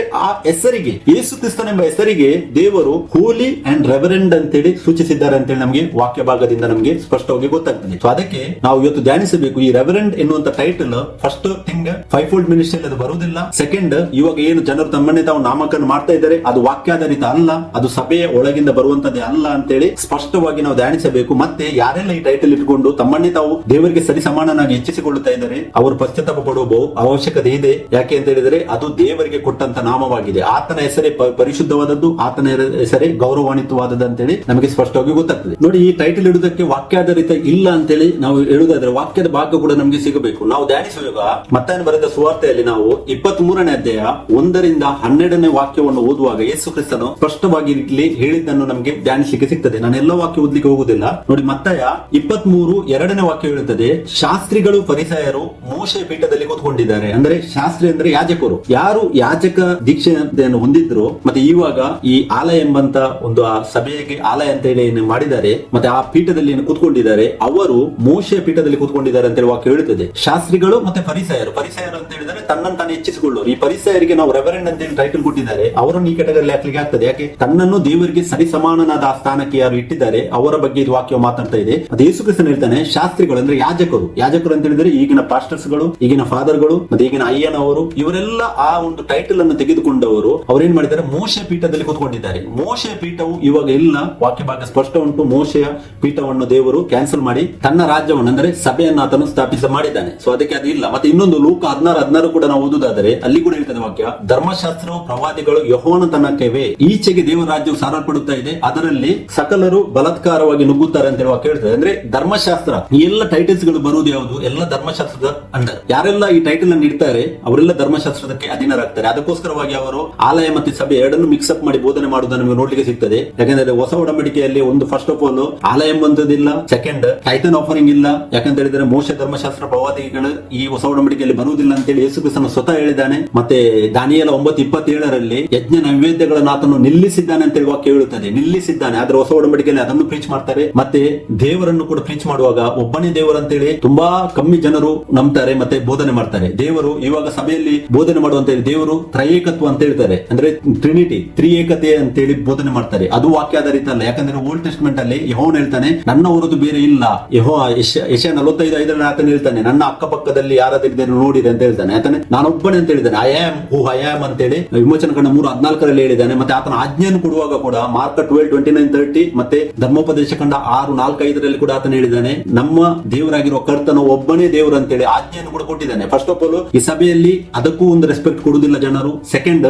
ದೀಕ್ಷಾಸ್ಥಾನದ ಬಗ್ಗೆ ನಾವು ಧ್ಯಾನಿಸುವುದಾದರೆ ಯೇಸು ಕ್ರಿಸ್ತನಲ್ಲಿ ಹೆಸರಿನಲ್ಲಿ ದೀಕ್ಷಾಸ್ಥಾನ ಆಗಿದ್ದು ನಮಗೆ 6 ರೆಫರೆನ್ಸ್, ಮಿನಿಮಮ್ 5 to 6 ರೆಫರೆನ್ಸ್ ಅಪೊಸ್ತಲ ಕೃತ್ಯದಲ್ಲಿ ಸಿಗುತ್ತದೆ. ಆದರೆ ಇವಾಗ ಈಗಿನ ಸೇವಕರು ಅದನ್ನು ಬೋಧನೆ ಮಾಡುವುದಿಲ್ಲ. ಮತ್ತೆ 20:18-19 ಆ ಒಂದು ವಾಕ್ಯವನ್ನು ತೆಗೆದುಕೊಂಡು ಆ ವಾಕ್ಯ ಕೂಡ ಸರಿಯಾಗಿ ಅದನ್ನು ಬೋಧನೆ ಮಾಡಿದರೆ ಓಕೆ ಇತ್ತು. ಯಾಕಂದ್ರೆ ಅಲ್ಲಿ ಇರ್ತದೆ ತಂದೆಯ ಮಗನ ಪವಿತ್ರಾತ್ಮನ ಹೆಸರಿನಲ್ಲಿ ಅಂತ ಹೇಳಿ ಇರ್ತದೆ. ಆ ಹೆಸರೇ ಯೇಸು ಕ್ರಿಸ್ತನಾಗಿದೆ ಅಂತೇಳಿ ನಮಗೆ ಅಪೊಸ್ತಲ ಕೃತ್ಯ 4:12 ಮತ್ತೆ ಫಿಲಿಪಿಯರಿಗೆ ಬರೆದ 2:9-10 ಕೂಡ ಇರ್ತದೆ. ಯೇಸು ಕ್ರಿಸ್ತನ ಒಂದೇ ಹೆಸರು ನಮಗೆ ಕೊಡಲ್ಪಟ್ಟಿದೆ ಅಂತೇಳಿ ವಾಕ್ಯ ಹೊಸ ಒಡಂಬಡಿಕೆ ಸ್ಪಷ್ಟವಾಗಿ ಹೇಳ್ತಾ ಉಂಟು. ಆ ಹೆಸರಿನಲ್ಲಿ ಶಿಷ್ಯಂದಿರು ಮಾಡಿದ್ದಾರೆ, ಆದ್ರೆ ಅದಕ್ಕೂ ಪ್ರಾಮುಖ್ಯತೆಯನ್ನು ಕೊಡ್ತಾ ಇಲ್ಲ ಜನರು. ಮತ್ತೆ ಆಲಯ ಸಭೆ ಇದಕ್ಕೂ ಪ್ರಾಮುಖ್ಯತೆಯನ್ನು ಸೇವಕರು ಕೊಡ್ತಾ ಇಲ್ಲ. ಎಲ್ಲ ವಾಕ್ಯ ಭಾಗದೆ ಇಲ್ಲದನ್ನೆಲ್ಲವನ್ನು ಚೇಂಜ್ ಮಾಡಿ ತಮಗೆ ಬೇಕಾದಾಗಿ ಇವರು ತೆಗೆದುಕೊಂಡು ಇವತ್ತು ಬೋಧನೆ ಮಾಡ್ತಾ ಇದ್ದಾರೆ. ನಾವು ಒಮ್ಮೆ ಥಿಂಕ್ ಮಾಡಬೇಕು, ನಾವು ಯಾರ ಸೇವೆಯನ್ನು ಮಾಡ್ತಾ ಇದ್ದೀವಿ ಇವಾಗ. ಯಾಕಂತ ಹೇಳಿದ್ರೆ ದೇವರ ವಾಕ್ಯ ಆಧಾರವೇ ಇಲ್ಲ. ಏನ್ ಜನರು ಮಾಡ್ತಾ ಇದ್ದಾರೆ, ದೇವರ ವಾಕ್ಯ ಆಧಾರವೇ ಸಿಗ್ತಾ ಇಲ್ಲ. ಎಷ್ಟೋ ಒಂದು ಇದರಲ್ಲಿ ಇಲ್ಲ. ಸಭೆ ಅನ್ನುವಂಥದ್ದೇ ವಾಕ್ಯದಲ್ಲಿ ಕಟ್ಟಿಲ್ಲ. ಈ ಟೈಟಲ್ ಅನ್ನು ತೆಗೆದುಕೊಳ್ಳುವಂತದ್ದು ನಮಗೆ ಈ ಪೌಲನು ಬರೆದ ಪತ್ರಿಕೆಯಲ್ಲಿ ಆಗಲಿ ಎಲ್ಲೂ ಕೂಡ ಅವರು ಟೈಟಲ್ ತಮಗೆ ತಾವು ಕೊಟ್ಟಿರುವುದು ನಮ್ಗೆ ಎಲ್ಲೂ ಓದ್ಲಿಕ್ಕೆ ಸಿಗುದಿಲ್ಲ. ಮತ್ತೆ ಎಷ್ಟೋ ಒಂದು ವಿಷಯಗಳನ್ನು ಚೇಂಜ್ ಮಾಡಿ ಕೊಟ್ಟಿದ್ದಾರೆ. ಸೊ ನೀವು ನಿಮ್ಮನ್ನೇ ನೀವು ಧ್ಯಾನಿಸಿ, ನಿಮ್ಗೆ ಈ ಲೋಕದಲ್ಲಿ ಒಂದು ವೇಳೆ ಈ ಲೋಕವೇ ಲಾಸ್ಟ್ ಆಗಿದ್ದಿದ್ರೆ ಯಾಜಕರ ಸೇವೆ ಮಾಡಿ ಫಿನಿಶ್ ಆಗಬಹುದು, ಹೇಗೆ ಓಲ್ಡ್ ಟೆಸ್ಟ್ಮೆಂಟ್ ಅಲ್ಲಿ ಮಾಡ್ತಾ ಇದ್ರು. ನಮ್ಮ ನಿರೀಕ್ಷೆಯು ಈ ಜೀವಿತ ಕಳೆದ ಮೇಲೆ ಅಂತೇಳಿ ವಾಕ್ಯವು ನಮಗೆ ಹೇಳ್ತದೆ. ಯಾಕೆ 1 ಯೋಹನ 2 ಯೋಹಾನನ ಮುಖಾಂತರವಾಗಿ ಹೇಳಿದ್ದಾನೆ, ಯೇಸು ಕ್ರಿಸ್ತ ನಮಗೆ ವಾಗ್ದಾನ ಮಾಡಿ ನಿತ್ಯ ಜೀವ ಅಂತೇಳಿ ವಾಕ್ಯ ಹೇಳುತ್ತದೆ. ಮತ್ತೆ ರೋಮನ್ 6:23 ಕೂಡ ಅದೇ ವಾಕ್ಯವು ಯೇಸು ಕ್ರಿಸ್ತ ನಮಗೆ ವಾಗ್ದಾನ ಮಾಡಿದ್ದು ನಿತ್ಯ ಜೀವ ಅಂತೇಳಿ ಓದಲಿಕ್ಕೆ ಸಿಗ್ತದೆ. ಸೊ ನಾವು ನಿತ್ಯ ಜೀವಕ್ಕಾಗಿ ಹೋರಾಡುವವರು, ನಿತ್ಯ ಜೀವಕ್ಕಾಗಿ ನಾವು ನಡೆಯುವವರು, ನಾವು ದೇವರ ವಾಕ್ಯದ ಆಧಾರ ಇಲ್ಲದೆ ಇದ್ದುದನ್ನು ಕಟ್ಟಿದರೆ ಹೇಗೆ ನಮಗೆ ದೇವರಿಂದ ಪ್ರತಿಫಲ ಸಿಗುವುದು ಅಂತೇಳಿ ನೀವು ನಿಮ್ಮನ್ನೇ ಒಮ್ಮೆ ನೋಡಿಕೊಳ್ಳಿ. ಯಾಕಂದ್ರೆ ನಾನು ಇಷ್ಟೊಂದು ಪಾಯಿಂಟ್ಸ್ ಗಳನ್ನು ನಿಮಗೆ ಹೇಳಿದ್ದೇನೆ, ಎಲ್ಲವೂ ವಾಕ್ಯಾಧಾರಿತ ಇರಬೇಕು. ವಾಕ್ಯಾಧಾರಿತ ಇಲ್ಲದಿದ್ದರೆ ನಾವು ಮಾಡಿದರೂ ಮಾಡದೇ ಇದ್ರು ಏನಿಲ್ಲ, ಯಾಕಂದ್ರೆ ಅದಕ್ಕೆ ಸಂಬಳ ಸಿಗುದಿಲ್ಲ, ಎಲ್ಲ ವ್ಯರ್ಥವಾಗ್ತದೆ ಅಂತೇಳಿ ವಾಕ್ಯ ತೋರಿಸ್ತಾ ಉಂಟು ನಮ್ಗೆ. ಸೊ ಅದಕ್ಕೆ ಇಲ್ಲಿ ಮತ್ತಾಯ 23:2 ಶಾಸ್ತ್ರಿಗಳು ಫರಿಸಾಯರು ಏನ್ ಮಾಡಿದ್ದಾರೆ, ಮೋಶೆ ಪೀಠದಲ್ಲಿ ಕೂತ್ಕೊಂಡಿದ್ದಾರೆ. ಯಾರೆಲ್ಲರೂ ಈ ತರದ ಸೇವೆಯನ್ನು ಮಾಡ್ತಾ ಇದ್ದಾರೆ ಅವರೆಲ್ಲರೂ ಮೋಶೆ ಪೀಠದಲ್ಲಿ ಕೂತ್ಕೊಂಡಿದ್ದವರು ಆಗಿದ್ದಾರೆ. ಆ ಟೈಟಲ್ ಇಡುವುದಕ್ಕೆ ನಮಗೆ ಅಧಿಕಾರ ಹೊಸ ಒಡಂಬಡಿಕೆಯಲ್ಲಿ ಇಲ್ಲ. ಯಾಕಂದ್ರೆ ಹೇಳಿದ್ರೆ ಪವಿತ್ರಾತ್ಮ ನಮ್ಮ ಒಳಗೆ ವಾಸ ಮಾಡಿ ಪವಿತ್ರಾತ್ಮನ ಕಾರ್ಯ ಮಾಡುವವನಾಗಿದ್ದಾನೆ. ನಾವಲ್ಲ, ನಾವು ಸೇವೆ ಮಾಡುವವರಲ್ಲ, ಪವಿತ್ರಾತ್ಮನು ನಮ್ಮ ಮುಖಾಂತರವಾಗಿ ಕಾರ್ಯವನ್ನು ಮಾಡುತ್ತಾ ಇದ್ದಾನೆ. ಸೊ ಅದಕ್ಕೆ ಎಲ್ಲಾ ಮಹಿಮೆ, ಘನ ಮಹಿಮೆ ಎಲ್ಲ ಯೇಸು ಕ್ರಿಸ್ತನಿಗೆ ನಾವು ಸಲ್ಲಿಸಬೇಕೆಂದು ವಾಕ್ಯ ನಮಗೆ ತೋರಿಸ್ತಾ ಉಂಟು. ಮತ್ತೆ ಮತ್ತಾಯ 23:8-9-10 ನೀವು ಧ್ಯಾನಿಸಿ, ಇಲ್ಲಿ ಯೇಸು ಕ್ರಿಸ್ತನು ತನ್ನ ಶಿಷ್ಯಂದರಿಗೆ ಈ ವಾಕ್ಯವನ್ನು ಹೇಳಿದ್ದನ್ನು ಅವರು ಮತ್ತೆ ಅದೇ ವಾಕ್ಯವನ್ನು ಆ ಟೈಮಲ್ಲಿ ಫಾಲೋ ಮಾಡಿದ್ದು ನಮಗೆ ಬೈಬಲ್ ಓದಲಿಕ್ಕೆ ಸಿಗ್ತದೆ. ಇಲ್ಲಿ ವಾಕ್ಯ ಈ ತರ ಹೇಳ್ತದೆ, ಆದರೆ ನೀವು ಬೋಧಕ ರಣ್ಣಿಸಿಕೊಳ್ಳಬೇಡಿರಿ, ಒಬ್ಬನೇ ನಿಮ್ಮ ಬೋಧಕನು, ನೀವೆಲ್ಲರೂ ಸಹೋದರರು ಅಂತ ಹೇಳಿದ್ದಾರೆ. ಅಂದ್ರೆ ಎಲ್ಲರೂ, ನಾನು ಹೇಳಿದೆ ನಾವೆಲ್ಲರೂ ಕ್ರಿಸ್ತನಲ್ಲಿ ಒಂದೇ ಆಗಿದ್ದೇವೆ, ದೊಡ್ಡವನು ಚಿಕ್ಕವನಿಲ್ಲ. ಸೇವೆ ಕೊಟ್ಟಿದ್ದು ಯಾರು? ಪರಿಶುದ್ಧ ಆತ್ಮನು ನಮಗೆ ಸೇವೆಯನ್ನು ಕೊಟ್ಟಿದ್ದಾನೆ. ಸೊ ನಾವು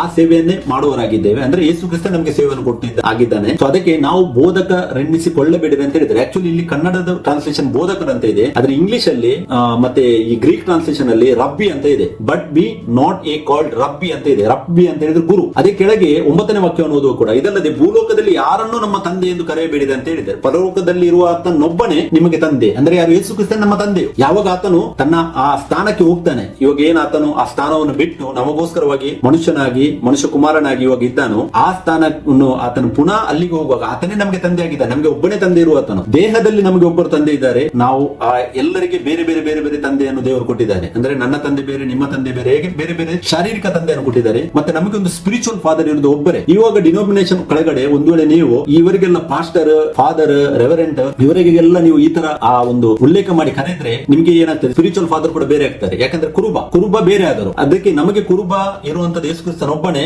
ಇಬ್ರಿಯದಲ್ಲಿ ಬರೆದ ಪತ್ರಿಕೆ 12ನೇ ಅಧ್ಯಾಯ 9ನೇ ವಾಕ್ಯದಲ್ಲಿ ನಾವು ಧ್ಯಾನಿಸುವ ಕೂಡ ನಮಗೆ ಅಲ್ಲಿಗೂ ಸಿಗ್ತದೆ. ಅಲ್ಲಿ ವಾಕ್ಯಗಳನ್ನು ಹೇಳ್ತದೆ, ನಮಗೆ ತಂದೆ ಆಗಿರುವತನು ಒಬ್ಬನೇ ಅಂತೇಳಿ ಅಲ್ಲಿ ಕೂಡ ವಾಕ್ಯ ಮೆನ್ಷನ್ ಇದೆ. ಮತ್ತೆ ಇಲ್ಲಿ ಕೂಡ ಯೇಸು ಕ್ರಿಸ್ತನ ಹೇಳ್ತಾನೆ, ಭೂಲೋಕದಲ್ಲಿ ನೀವು ಯಾರನ್ನು ನಮ್ಮ ತಂದೆ ಎಂದು ಕರೆಯಬೇಡಿ ಅಂತ ಹೇಳಿದ್ದಾರೆ. ನಾವು ಯಾರನ್ನು ಅಂತ ಹೇಳುವಾಗ ಆತನ ಸಭೆಯನ್ನು ಸೂಚಿಸ್ತಾ ಇದ್ದಾನೆ. ಸಭೆಯಲ್ಲಿ ಯಾರನ್ನು ನಮಗೆ ನಾವು ತಂದೆಯನ್ನು ಎಂದು ಕರೆಯಬಾರದು ಅಂತೇಳಿ ಆತನ ಹೇಳಿದ್ದಾನೆ. ಬಟ್ ಆತನ ವಾಕ್ಯಕ್ಕೆ ಅವಿಧೇಯರಾಗಿ ಇವಾಗ ಏನ್ ಮಾಡ್ತಾರೆ, ಎಲ್ಲಾ ವಿಶ್ವಾಸಿಗಳು, ಎಲ್ಲಾ ಪಾಸ್ಟರ್ಸ್ ಗಳು ಮತ್ತೆ ಫಾದರ್ ಇವರಿಗೆಲ್ಲ ಏನ್ ಮಾಡಿದ್ದಾರೆ, ಆ ಒಂದು ಸ್ಥಾನವನ್ನು ಕೊಟ್ಟಿದ್ದಾರೆ. ಅಂದ್ರೆ ದೇವರ ಸ್ಥಾನವನ್ನು ಅವರಿಗೆ ಕೊಟ್ಟು ಇವಾಗ ಅವರನ್ನು ಮುಂದಕ್ಕೆ ನಡೆಸ್ತಾ ಇದ್ದಾರೆ. ಪರಲೋಕದಲ್ಲಿರುವ ಆತನೊಬ್ಬನೇ ನಮಗೆ ತಂದೆ. ಆಮೇಲೆ ನಮಗೆ ಇರುವ ಆತನ ಒಬ್ಬನೇ ತಂದೆ, ಆತನೇ ಯೇಸು ಕ್ರಿಸ್ತನ್. ಆ ಯೇಸು ಕ್ರಿಸ್ತನಿಗೆ ನಾವು ಗಣಮಾನ ಸಲ್ಲಿಸಬೇಕು. ಆ ಮೇಲ್ವಿಚಾರಣೆಯನ್ನು ಮಾಡ್ಲಿಕ್ಕೆ ಇಟ್ಟಿದ್ದಾರೆ. ಅವರು ನಮಗೆ ಕುರುಬ ಅಲ್ಲ, ಅವರು ನಮಗೆ ತಂದೆ ಅಲ್ಲ, ಅವರು ನಮಗೆ ಏನಲ್ಲ, ಅವರು ನಮ್ಮ ಹತ್ರ ಈಕ್ವಲ್ ಸ್ಥಾನವನ್ನು ಹೊಂದಿದವರಾಗಿದ್ದಾರೆ. ಅದಕ್ಕೆ ಮತ್ತೆ 23:8 ನಾವು ಓದಿದೆವು, ನೀವೆಲ್ಲರ ಸಹೋದರರು ಅಂತ ಹೇಳಿದ ಆ ಅಂಶವನ್ನು ಶಿಷ್ಯಂದಿರು ಸರಿಯಾಗಿ ಫಾಲೋ ಮಾಡಿದ್ದನ್ನು ನಮಗೆ ಮುಂದೆ ವಾಕ್ಯದಲ್ಲಿ ನೋಡ್ಲಿಕ್ಕೆ ಸಿಗ್ತದೆ. ಸೊ ಇನ್ನೊಂದು ಮತ್ತೆ 10ನೇ ವಾಕ್ಯ ಕೂಡ ಅಲ್ಲಿ ನೋಡಿ, ಗುರುಗಳು ಅನ್ನಿಸಿಕೊಳ್ಳಬೇಡಿರಿ, ಕ್ರಿಸ್ತನೊಬ್ಬನೇ ನಿಮಗೆ ಗುರು ಅಂತ ಹೇಳಿ ವಾಕ್ಯ ಹೇಳ್ತದೆ.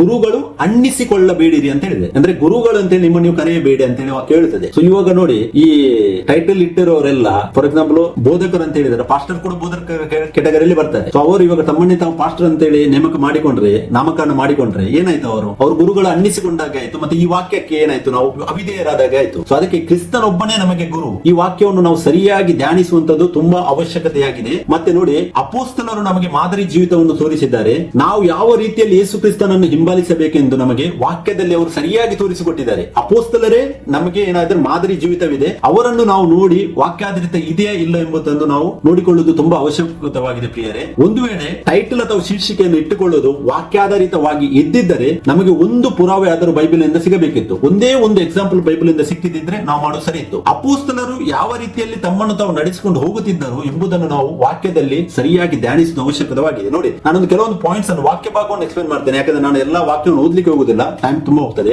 ಮೊದಲನೇದಾಗಿ ಅಲ್ಲಿ ಎಫೆಸ 4 ಏನಿರ್ತದೆ, ಕೆಲವರನ್ನು ಅಪೋಸ್ತಲರನ್ನಾಗಿಯೂ, ಅಂದ್ರೆ ದಿ ಅಪೋಸ್ತಲ್, ಇದಕ್ಕೆ ವಾಕ್ಯ ಭಾಗ ರೋಮನ್ಸ್ 1:1 ಓದುವಾಗ ಪೌಲನು ಬರೆಯುತ್ತಾನೆ, ಯೇಸು ಕ್ರಿಸ್ತನ ದಾಸನು ಅಪೋಸ್ತಲನಾಗುವುದಕ್ಕೆ ಕರೆಯಲ್ಪಟ್ಟನು, ದೇವರ ಸುವಾರ್ತೆಯನ್ನು ಸಾರುವುದಕ್ಕೆ ನೇಮಿಸಲ್ಪಟ್ಟ ಆಗಿರುವ ಪೌಲನ್ ಅಂತ ಹೇಳ್ತಾನೆ. ಇಂಗ್ಲಿಷ್ ಅಲ್ಲಿ ಕರೆಕ್ಟ್ ಟ್ರಾನ್ಸ್ಲೇಷನ್ ಫಸ್ಟ್ ಬರೀತಾನೆ, ಅದನ್ನು ಪೌಲ್ ಅಂತ ಹೇಳ್ತಾನೆ. Paul a servant of Jesus Christ. ಆತನಲ್ಲಿ ಉಲ್ಲೇಖ ಮಾಡುದಿಲ್ಲ ಏನು apostle Paul a servant of Jesus Christ ಅಂತೇಳಿ ಅವನು ಕೊಟ್ಟಿಲ್ಲ. ಆತನ ಹೇಳ್ತಾ ಇದ್ದಾನೆ ಡೈರೆಕ್ಟ್ ಆಗಿ ತನ್ನ ಹೆಸರನ್ನು ಸೂಚಿಸ್ತಾ ಇದ್ದಾನೆ, ಪೌಲ್, ನಾನು ಪೌಲ್ ಬರೀತಾ ಇದ್ದೇನೆ, ನಾನು ಯೇಸು ಕ್ರಿಸ್ತನ ದಾಸನಾಗಿದ್ದೇನೆ, ಮತ್ತೆ ಅಪೋಸ್ತಲತನವನ್ನು ನಾವು ಹೊಂದಿದವನಾಗಿದ್ದೇನೆ ಅಂತ ಹೇಳಿ ಸ್ಪಷ್ಟವಾಗಿ ಆತನ ಉಲ್ಲೇಖ ಮಾಡ್ತಾ ಇದ್ದಾನೆ. ಇದನ್ನು ಧ್ಯಾನಿಸುವ ವಿಷಯವಾಗಿದೆ. ಇದು ನಿಮ್ಗೆ ಎಷ್ಟು ಅರ್ಥ ಆಗ್ತದೆ ಗೊತ್ತಿಲ್ಲ, ನೀವು ವಾಕ್ಯದಲ್ಲಿ ಧ್ಯಾನಿಸಿದರೆ ನಿಮಗೂ ಕೂಡ ಈ ಸತ್ಯ ಗೊತ್ತಾಗ್ತದೆ. ಮತ್ತೆ 1 ಕೂಡ ಆತನ ಹೇಳಿದ್ದಾನೆ, ದೇವರ ಚಿತ್ತದಿಂದ ಯೇಸು ಕ್ರಿಸ್ತನ ಅಪೋಸ್ತಲನ್ನು ಹಾಕುವುದಕ್ಕೆ ಕರೆಯಲ್ಪಟ್ಟವನು ಆದ ಪೌಲನು ಅಂತ ಹೇಳ್ತಾನೆ. ಅಪೋಸ್ತಲನಾದ ಪೌಲನು ಅಂತ ಹೇಳಿ ಹೇಳೋದಿಲ್ಲ ಅವನು, ಆತನ ಹೇಳ್ತಾನೆ ಅಪೋಸ್ತಲನಕ್ಕೆ ಕರೆಯಲ್ಪಟ್ಟವನು. ಇಂಗ್ಲಿಷ್ ಅಲ್ಲಿ Paul call to be an apostle ಅಂತ ಹೇಳಿದ್ದಾನೆ. ಸ್ಟಾರ್ಟಿಂಗ್ ಆತನ ಪೌಲ್ ಅಂತ ಮೆನ್ಷನ್ ಮಾಡ್ತಾನೆ, ಆತನ ಪಾಸ್ಟರ್ ಅಥವಾ ಅಪೋಸ್ತಲ ಅಂತ ಹೇಳಿ ಮೆನ್ಷನ್ ಮಾಡುದಿಲ್ಲ, ಪೌಲ್ ಅಂತ ಹೇಳಿ ಸ್ಪಷ್ಟವಾಗಿ ಮೆನ್ಷನ್ ಮಾಡಿದ್ದಾನೆ. ಅಪೋಸ್ತಲದ 18:8 ಕೂಡ ಸಭಾ ಮಂದಿರದ ಅಧ್ಯಕ್ಷನಾದ ಕ್ರಿಸ್ತನು ಸೊಸ್ತೇನನ ಬಗ್ಗೆ ನಾವು ಓದುವಾಗ ಆತನು ಅಲ್ಲಿ ನೋಡಿ ಸಭಾ ಮಂದಿರದ ಅಧ್ಯಕ್ಷನಾಗಿದ್ದಾನೆ. ಇದು ಸಭಾ ಮಂದಿರ ಆಕ್ಚುಲಿ ಮೋಶೆ ಸಭಾ ಮಂದಿರದ ಬಗ್ಗೆ ಮಾತಾಡ್ತಾ ಇದೆ. ಆತನು ಸೇವೆ ಮಾಡಿದ್ದಾನೆ, ಆತನಿಗೂ ಕೂಡ ಬರೆಯುವಾಗ ಪೌಲನು ಆತನ ಉಲ್ಲೇಖ ಮಾಡುವುದಿಲ್ಲ ಆತರ. ಸೊ ಧ್ಯಾನಿಸುವ ವಿಷಯವಾಗಿದೆ. ಯಾಕೋಬ 1:1 ಕೂಡ ನೋಡಿ, ದೇವರಿಗೂ ಕರ್ತನಾದ ಯೇಸು ಕ್ರಿಸ್ತನಿಗೂ ದಾಸನಾಗಿರುವ ಯಾಕೋಬನು ಅಂತೇಳಿ ಬರೀತಾನೆ ಆತನು 1ನೇ ವಾಕ್ಯದಲ್ಲಿ. ಅದೇ 2:3 ಆತನು ಬರೀತಾನೆ, ನನ್ನ ಸಹೋದರರೇ ಅಂತ ಬರೆದಿದ್ದಾನೆ. ನನ್ನ ಸಹೋದರರ ಅಂತ ಹೇಳಿದರೆ ಎಲ್ಲರನ್ನು ಆತನು ಸಹೋದರರನ್ನಾಗಿ ಕರೆದಿದ್ದನ್ನು ನಮಗೆ ವಾಕ್ಯದಲ್ಲಿ ನೋಡಬಹುದು. ಇದಾಯ್ತು ಅಪೋಸ್ತಲರ ಬಗ್ಗೆ. ಅಂದ್ರೆ 2 ಕೊರಿಂಥ 1:1 ಓದಬಹುದು, ಗಲಾತ್ಯ 1:1 ಓದಬಹುದು, ಎಫೆಸ 1:1 ಓದಬಹುದು, ಫಿಲಿಪ್ಪಿ 1:1 ಎಲ್ಲಾ ವಾಕ್ಯಗಳನ್ನ ಓದುವಾಗ ಎಲ್ಲಿಯೂ ಕೂಡ ಅವರು ನಾನು ಅಪೋಸ್ತಲನಾದ ಪೌಲನು, ಅಪೋಸ್ತಲನಾದ ಪೇತ್ರನು ಅಂತೇಳಿ ಉಲ್ಲೇಖ ಮಾಡಿದ್ದನ್ನು ನಮಗೆ ಓದಲಿಕ್ಕೆ ಸಿಗುವುದಿಲ್ಲ. ಇದನ್ನು ಧ್ಯಾನಿಸುವ ವಿಷಯವಾಗಿದೆ, ಯಾಕಂದ್ರೆ ಇದು ಸಣ್ಣ ವಿಷಯವಲ್ಲ. ದೇವರ ರಾಜ್ಯದಲ್ಲಿ ಇದು ಅತಿ ಪ್ರಾಮುಖ್ಯವಾದ ವಿಷಯವಾಗಿದೆ. ತನ್ನನ್ನು ತಾನು ಹೆಚ್ಚಿಸಿಕೊಳ್ಳಬಾರದು ಎನ್ನುವಂತ ಉದ್ದೇಶದಿಂದ ನಾನು ಈ ವಾಕ್ಯವನ್ನು ನಿಮ್ಗೆ ಇಲ್ಲಿ ತೋರಿಸ್ತಾ ಇದ್ದೇನೆ. ಸೆಕೆಂಡ್, ಪ್ರವಾದಿಗಳನ್ನಾಗಿಯೂ ದಿ ಪ್ರಾಫಿಟ್ಸ್ ಅಂತೇಳಿ ಇದೆ ಸೆಕೆಂಡ್ ಟೈಪ್ ಇದ್ದು ಸೇವೆ 5-fold ಮಿನಿಸ್ಟ್ರಿಯಲ್ಲಿ. ಅಪೊಸ್ತಲ ಕೃತ್ಯಗಳು 11ನೇ ಅಧ್ಯಾಯ 27-28 ಓದುವಾಗ ನಾವು ಆ ಕಾಲದಲ್ಲಿ ಪ್ರವಾದಿಗಳಾಗಿದ್ದ ಕೆಲವರು ಅಂತೇಳಿ ವಾಕ್ಯ ಉಲ್ಲೇಖವಾಗಿದೆ. ತುಂಬಾ ಜನ ಪ್ರವಾದಿಗಳು ಇದ್ದರು, ಅಂದ್ರೆ ಪ್ರವಾದನೆ ಮಾಡುವವರು ಇದ್ದರು. ಆದ್ರೆ ನಾವು ಇಂಗ್ಲಿಷ್ ಅಲ್ಲಿ ಓದುವಾಗ and in these days came profits ಅಂತೇಳಿ ವಾಕ್ಯ ಉಂಟು. ಅವರಲ್ಲಿ ಅಗಬನೆಂಬವನೊಬ್ಬ ಪ್ರವಾದಿ ಇದ್ದನು. ಆದರೆ ಆತನನ್ನು ಸೂಚಿಸುವಾಗ ಪ್ರವಾದಿಯಾದ ಅಗಬನೆಂಬವನಂತೇಳಿ ವಾಕ್ಯವು ಸೂಚಿಸುವುದಿಲ್ಲ. ಅವರಲ್ಲಿ ಅಗಬನೆಂಬವನೊಬ್ಬನು ಎದ್ದು ಲೋಕಕ್ಕೆಲ್ಲ ದೊಡ್ಡ ಕ್ಷಾಮ ಬರುವುದೆಂದು ಆತನ ಪವಿತ್ರಾತ್ಮ ಪ್ರೇರಣೆಯಿಂದ ಸೂಚಿಸಿದನಂತೇಳಿ ವಾಕ್ಯ ಉಂಟು. ಸೊ ಅಲ್ಲಿ ಕೂಡ ಪ್ರವಾದಿಗಳಿಗೂ ಕೂಡ ನೋಡುವಾಗ ನಾವು ತಮ್ಮ ಹೆಸರಿನ ಮುಂದೆ ಟೈಟಲ್ ಅನ್ನು ಇಟ್ಟಿರುವುದನ್ನು ನಮಗೆ ವಾಕ್ಯದಲ್ಲಿ ನೋಡಲಿಕ್ಕೆ ಸಿಗುವುದಿಲ್ಲ. ಅಪೊಸ್ತಲ ಕೃತ್ಯಗಳು 21:9-10ನೇ ವಾಕ್ಯವನ್ನು ಕೂಡ ನಾವು ಧ್ಯಾನಿಸುವುದಾದರೆ, ಸುವಾರ್ತಿಕನಾದ ಫಿಲಿಪ್ಪನಿಗೆ 4 ಮಂದಿ ಹೆಣ್ಣು ಮಕ್ಕಳಿದ್ದರು. ಅವರು ಪ್ರವಾದಿಸುವವರಾಗಿದ್ದರು. 4 ಮಂದಿ ಇದ್ದರು ಒಂದು ಸಭೆಯಲ್ಲಿ. ಅವರು ಆ ಒಟ್ಟುಗೂಡಿದ ಸಭೆಯಲ್ಲಿ 4 ಜನ ಪ್ರವಾದಿಗಳು ಇದ್ದರು. ಒಂದು ವೇಳೆ ಅವರು ಪ್ರತಿಯೊಬ್ಬರಿಗೆ ತಮ್ಮ ಟೈಟಲ್ ಪ್ರವಾದಿ ಅಂತ ಕೊಡುವುದಾದರೆ ಅದು ವಾಕ್ಯದಕ್ಕೆ ಅವಿಧೇಯರಾದಾಗೆ ಆಯಿತು. ಯಾಕಂದ್ರೆ ಒಂದು ಸಭೆಯಲ್ಲಿ 4 ಜನ ಪ್ರವಾದಿಗಳು, ಅಂದ್ರೆ ಆ ದೇವರೇನು ವಾಕ್ಯವನ್ನು ಉಲ್ಲೇಖ ಮಾಡಿದಾನೋ ಕೆಲವರನ್ನು ಪ್ರವಾದಿಗಳನ್ನಾಗಿಯೂ ಅಲ್ಲಿ ಅದನ್ನ ಪ್ರೂಫ್ ಮಾಡಿ ತೋರಿಸ್ತಾ ಇದ್ದಾರೆ. ಪ್ರವಾದಿಗಳು ಎಲ್ಲರೂ, ಬಟ್ ಅವರ ಮುಂದೆ ಟೈಟಲ್ ಅನ್ನು ಇಟ್ಟುದನ್ನು ನಮಗೆ ಓದಲಿಕ್ಕೆ ಸಿಗುವುದಿಲ್ಲ. ಮತ್ತೆ ಅಲ್ಲಿ 10ನೇ ವಾಕ್ಯವನ್ನು ಓದುವಾಗ ನಾವು ಅಲ್ಲಿ ಅನೇಕ ದಿವಸಗಳು ಇದ್ದ ಮೇಲೆ ಅಗಬನೆಂಬ ಒಬ್ಬ ಪ್ರವಾದಿಯು ಅಂತೇಳಿ ವಾಕ್ಯ ಉಲ್ಲೇಖ ಮಾಡ್ತಾ ಇದೆ. ಪ್ರವಾದಿಯಾದ ಅಗಬನೆಂಬವನು ಅಂತೇಳಿ ಉಲ್ಲೇಖ ಅಲ್ಲ, ಅಗಬನೆಂಬ ಒಬ್ಬ ಪ್ರವಾದಿಯು. ಅಂದರೆ ಆ ಪ್ರವಾದಿಗೆ ಅವನು ಪ್ರವಾದಿ ಆಗಿದ್ರು ಕೂಡ ತನ್ನ ಹೆಸರಿನ ಮುಂದೆಗಡೆ ಎಲ್ಲಿ ಕೂಡ ಉಲ್ಲೇಖವಾಗಿರುವುದು ಆ ಒಂದು ಟೈಟಲ್ ಕೊಟ್ಟು ನಮ್ಗೆ ಓದಲಿಕ್ಕೆ ಸಿಗುವುದಿಲ್ಲ. ಅದು ಕೂಡ ಮತ್ತೆ ಅಪೊಸ್ತಲ 13:1 ಓದುವಾಗ ಅಂತಿಯೋಕ್ಯದಲ್ಲಿದ್ದ ಸಭೆಯೊಳಗೆ ಪ್ರವಾದಿಗಳು ಬೋಧಕರು ಇದ್ದರು, ಅವರ ಬಗ್ಗೆ ಉಲ್ಲೇಖವಾಗಿದೆ. ಯಾರ್ಯಾರೆಂದರೆ ಬಾರ್ನಬಾ, ನಿಗರನೆಂಬ ಸಿಮೆಯೋನ, ಕುರೇನ್ಯದ ಲೂಕ್ಯ, ಉಪರಾಜನ ಹೆರೋದನಾದ ಸಾಕುತಮ್ಮನದ ಮನಹೇಲ, ಸೌಲ, ಇವರೇ ಈ ಎಲ್ಲರ ಹೆಸರು ಮೆನ್ಷನ್ ಆಗಿದೆ. ಬಟ್ ಯಾರಿಗೂ ಕೂಡ ಇಲ್ಲಿ ಪ್ರವಾದಿಯಾದ ಬರ್ನಬಾ ಅಥವಾ ಬೋಧಕನಾದ ಬರ್ನಬಾ ಅಂತೇಳಿ ಉಲ್ಲೇಖವಾಗಿದ್ದು ನಮ್ಗೆ ಓದಲಿಕ್ಕೆ ಸಿಗುವುದಿಲ್ಲ. ಸೊ ವಾಕ್ಯ ಸ್ಪಷ್ಟ ಉಂಟು, ಯಾರು ಸೇವೆ ಯಾವ ಸೇವೆಯನ್ನು ಮಾಡಿದ್ದಾರೆ, ಎಲ್ಲ ಸೇವೆಯನ್ನು ಮಾಡಿದ್ದಾರೆ. ಬಟ್ ತಮ್ಮ ಹೆಸರಿಗೆ ಯಾವುದೇ ಟೈಟಲ್ ಅನ್ನು ಇಟ್ಟುಕೊಂಡಿರುವುದು ನಮಗೆ ವಾಕ್ಯದಿಂದ ನೋಡ್ಲಿಕ್ಕೆ ಓದಲಿಕ್ಕೆ ಸಿಗುವುದಿಲ್ಲ. ಮತ್ತೆ ಥರ್ಡ್ ಪಾಯಿಂಟ್ ನೋಡಿ, ಅದರಲ್ಲಿ ಎಫೆಸ 4:11 ಕೆಲವರನ್ನು ಸುವಾರ್ತಿಕರನ್ನಾಗಿಯೂ, ಅಂದ್ರೆ ಇವಾಂಜಲಿಸ್ಟ್ ಅಂತೇಳಿ ವಾಕ್ಯ ಉಲ್ಲೇಖವಾಗಿದೆ. ಕೆಲವರನ್ನು ಸುವಾರ್ತಿಕರನ್ನಾಗಿಯೂ. ಅಪೊಸ್ತಲ 8:4-5 ನಾವು ಓದುವಾಗ ಇಲ್ಲಿ ನಮ್ಗೆ ಫಿಲಿಪ್ಪನು ಸುವಾರ್ಥ ವಾಕ್ಯವನ್ನು ಸಾರುತ್ತಾ ಇದ್ದಾನು. ಇಲ್ಲಿ ವಾಕ್ಯ ಹೇಳ್ತದೆ, ಚದುರಿ ಹೋದವರು ಅಲ್ಲಲ್ಲಿ ಹೋಗಿ ಸುವಾರ್ಥ ವಾಕ್ಯವನ್ನು ಸಾರುತ್ತಿದ್ದರು. ಫಿಲಿಪ್ಪನು ಸಮಾರ್ಯ ಎಂಬ ಪಟ್ಟಣಕ್ಕೆ ಹೋಗಿ ಕ್ರಿಸ್ತನಲ್ಲಿರೋ ಪ್ರಕಟಿಸಿದನು ಅಂತೇಳಿ. ಇಲ್ಲಿ ಸುವಾರ್ತಿಕನಾದ ಫಿಲಿಪ್ಪನು ಅಂತೇಳಿ ಓದಲಿಕ್ಕೆ ಸಿಗುವುದಿಲ್ಲ, ಡೈರೆಕ್ಟ್ ಆಗಿ ಬರ್ತಿದೆ ವಾಕ್ಯ ಫಿಲಿಪ್ಪನು. ಮತ್ತೆ ಈ ಸುವಾರ್ತಿಕನ ಟೈಟಲ್ ಈಗಿನ ತುಂಬಾ ಈ ಸಭೆಯಲ್ಲಿ ನಮಗೆ ನೋಡ್ಲಿಕ್ಕೆ ಸಿಗುವುದಿಲ್ಲ. ಯಾಕಂತ ಹೇಳಿದ್ರೆ ಸುವಾರ್ತಿಕನ ಟೈಟಲ್ ಅಂತೇಳಿ ಯಾರು ಇಡ್ಲಿಕ್ಕೆ ಹೋಗುದಿಲ್ಲ. ಅದೊಂದು ಸ್ವಲ್ಪ ಅಷ್ಟೊಂದು ಲೋ ಲೆವೆಲ್, ಅಂದ್ರೆ ದೊಡ್ಡ ಲೆವೆಲ್ ಗೆ ತರುವುದಿಲ್ಲ. ಯಾವ ತರ ಪಾಸ್ಟರ್ ಗೆ ಇಂಪಾರ್ಟೆನ್ಸ್ ಇದೆ ಇವಾಗ, ಅಷ್ಟೊಂದು ಇಂಪಾರ್ಟೆನ್ಸ್ ಸುವಾರ್ತಿಕನ ಆ ಟೈಟಲ್ ಗೆ ಯಾರು ಕೊಡುವುದನ್ನು ನಮಗೆ ನೋಡ್ಲಿಕ್ಕೆ ಸಿಗುವುದಿಲ್ಲ. ಒಂದು ವೇಳೆ ಟೈಟಲ್ ಇಡ್ಲೇಬೇಕಿತ್ತು ಅಂತ ಹೇಳಿದ್ರೆ ಸುವಾರ್ತಿಕನ ಟೈಟಲ್ ಕೂಡ ಲೋಕಲ್ ಜನರಲ್ಲಿ ಇಡಬೇಕಿತ್ತು. ನಾನು ಒಬ್ಬರನ್ನು ನೋಡಿದ್ದೇನೆ, ನಾನು ಹೆಸರು ಉಲ್ಲೇಖ ಮಾಡುವುದಿಲ್ಲ, ಅವರ ಒಂದೇ ಒಂದು ಹೆಸರಿನ ಮುಂದೆ ಈ ಟೈಟಲ್ ನಾನು ನೋಡಿದ್ದೇನೆ. ಬಟ್ ಅದು ವಾಕ್ಯಾಧಾರಿತ ಅಲ್ಲ, ಅದನ್ನ ನಾವು ಧ್ಯಾನಿಸಬೇಕು. 1 ಕೊರಿಂಥ 1:17 ಕೂಡ ನಾವು ಓದುವಾಗ ಪೌಲನು ಹೇಳ್ತಾನೆ, ದೀಕ್ಷಾಸ್ನಾನ ಮಾಡಿಸೋದಕ್ಕಲ್ಲ ಸುವಾರ್ತೆಯನ್ನು ಸಾರುವುದಕ್ಕೆ ಕ್ರಿಸ್ತ ನನ್ನನ್ನು ಕಳಿಸಿಕೊಟ್ಟನು. ಪೌಲನು ನೋಡಿ, ಪೌಲನು ಅಪೊಸ್ತಲನ ಸೇವೆ ಮಾಡಿದ್ದಾನೆ, ಸುವಾರ್ತಿಕನಾಗಿದ್ದಾನೆ, ಆತನು ಬೋಧಕನಾಗಿದ್ದಾನೆ, ಆತನು ಉಪದೇಶಕನಾಗಿದ್ದಾನೆ, ಎಲ್ಲ 5-fold ಮಿನಿಸ್ಟ್ರಿಯನ್ನು ಆತನು ಮಾಡಿದ್ದಾನೆ. ಆದರೆ ತನ್ನ ಹೆಸರಿನಲ್ಲಿ ಎಲ್ಲಿ ಕೂಡ ಆತನು ಒಂದೇ ಒಂದು ಟೈಟಲ್ ಕೊಟ್ಟಿರುವುದನ್ನು ನಮಗೆ ಓದಲಿಕ್ಕೆ ಸಿಗುವುದಿಲ್ಲ. ಇದನ್ನು ನಾವು ಧ್ಯಾನಿಸುವ ವಿಷಯವಾಗಿ ನಾನು ಪುನಃ ಹೇಳ್ತೇನೆ, ಇದು ಸಣ್ಣ ವಿಷಯವಲ್ಲ. ಯಾರು ಸತ್ಯವನ್ನು ಅರಿಯಲು ಬಯಸ್ತಾರೆ, ಇದು ತುಂಬಾ ಪ್ರಾಮುಖ್ಯವಾದ ವಿಷಯವಾಗಿದೆ. ಮತ್ತೆ 4 ಸುವಾರ್ತೆಗಳನ್ನು ಓದುತ್ತೇವೆ. ಯಾರದು? ಮತ್ತಾಯನು ಬರೆದ ಸುವಾರ್ತೆ, ಮಾರ್ಕನು ಬರೆದ ಸುವಾರ್ತೆ, ಲೂಕನು ಬರೆದ ಸುವಾರ್ತೆ, ಯೋಹಾನನು ಬರೆದ ಸುವಾರ್ತೆ. 4 ಸುವಾರ್ತೆಗಳಲ್ಲಿ ಕೂಡ ಇವರು ಬರೆದ ಸುವಾರ್ತೆ ಅಂತೇಳಿ ನಮಗೆ ಗೊತ್ತಿರುತ್ತದೆ. ಸುವಾರ್ತಿಕನಾದ ಮತ್ತಾಯನು, ಸುವಾರ್ತಿಕನಾದ ಮಾರ್ಕನು, ಸುವಾರ್ತಿಕನಾದ ಲೂಕನು, ಸುವಾರ್ತಿಕನಾದ ಯೋಹಾನನು ಅಂತೇಳಿ ನಮಗೆ ಓದಲಿಕ್ಕೆ ಸಿಗುವುದಿಲ್ಲ. ಸೊ ಅದಕ್ಕೆ ಪ್ರಿಯರೇ, ಧ್ಯಾನಿಸಿ. ವಾಕ್ಯ ಭಾಗದಿಂದ ಇವಾಗ ಇಲ್ಲದೆ ಇರುವುದನ್ನು ತುಂಬಾ ಜನರು, ಅಂದ್ರೆ ಆಲ್ಮೋಸ್ಟ್ 99% ಜನರು ಕಟ್ತಾ ಇದ್ದಾರೆ. ಅದು ವಾಕ್ಯ ಆಧಾರಿತ ಅಲ್ಲ. ಮತ್ತೆ 4ನೇ ಪಾಯಿಂಟ್, ಕೆಲವರನ್ನು ಸಭಾಪಾಲಕರನ್ನಾಗಿ, ಅಂದ್ರೆ ದಿ ಪಾಸ್ಟರ್ಸ್ ಅಂತೇಳಿ ಉಲ್ಲೇಖವಾಗಿದೆ. ಕೆಲವರನ್ನು ಸಭಾಪಾಲಕರನ್ನಾಗಿ. ವಾಕ್ಯವನ್ನು ನಾವು ಧ್ಯಾನಿಸುವುದಾದರೆ ಅಪೊಸ್ತಲ ಕೃತ್ಯಗಳು 14ನೇ 23ನೇ ವಾಕ್ಯದಲ್ಲಿ ಈ ತರ ಇರುತ್ತದೆ, ಇದಲ್ಲದೆ ಪ್ರತಿ ಸಭೆಯಲ್ಲಿ ಸಭೆಯವರ ಸಮ್ಮತಿಯಿಂದ ಹಿರಿಯನನ್ನು ಎಲ್ಡರ್ಸ್ ಗೊತ್ತು ಮಾಡಿ ನೇಮಿಸಿ ಉಪವಾಸವಿದ್ದು ಪ್ರಾರ್ಥನೆ ಮಾಡಿ ಅವ್ರ ನಂಬಿತ ಕರ್ತನ ಕೈಗೆ ಅವನು ಒಪ್ಪಿಸಿದರು. ಇಲ್ಲಿ ನಾವು ಒಂದು ಧ್ಯಾನಿಸುವುದು ಅಂತ ಹೇಳಿದರೆ, ಹಿರಿಯರು ಇದ್ದರು, ಸಭೆಯನ್ನು ನಡೆಸುವಂತರು. ಬಿಗಿನಿಂಗ್ ಟೈಮ್ ಅಲ್ಲಿ ಹಿರಿಯರೇ ಸಭೆಯನ್ನು ನಡೆಸ್ತಾ ಇದ್ರು. ಪಾಸ್ಟರ್ ಎಂಬುವಂತ ಟೈಟಲ್ ಇರಲಿಲ್ಲ, ಯಾರು ಕೊಡ್ಲೂ ಇಲ್ಲ, ಅದು ಗೊತ್ತೂ ಇಲ್ಲ ಜನರಿಗೆ. ಈಗ ಮಾತ್ರ ಈ 20th ಸೆಂಚುರಿ ಮತ್ತೆ ನಮಗೆ ಇದನ್ನು ನೋಡ್ಲಿಕ್ಕೆ ಸಿಗ್ತದೆ. ಸೊ ಅಲ್ಲಿ ಹಿರಿಯರನ್ನು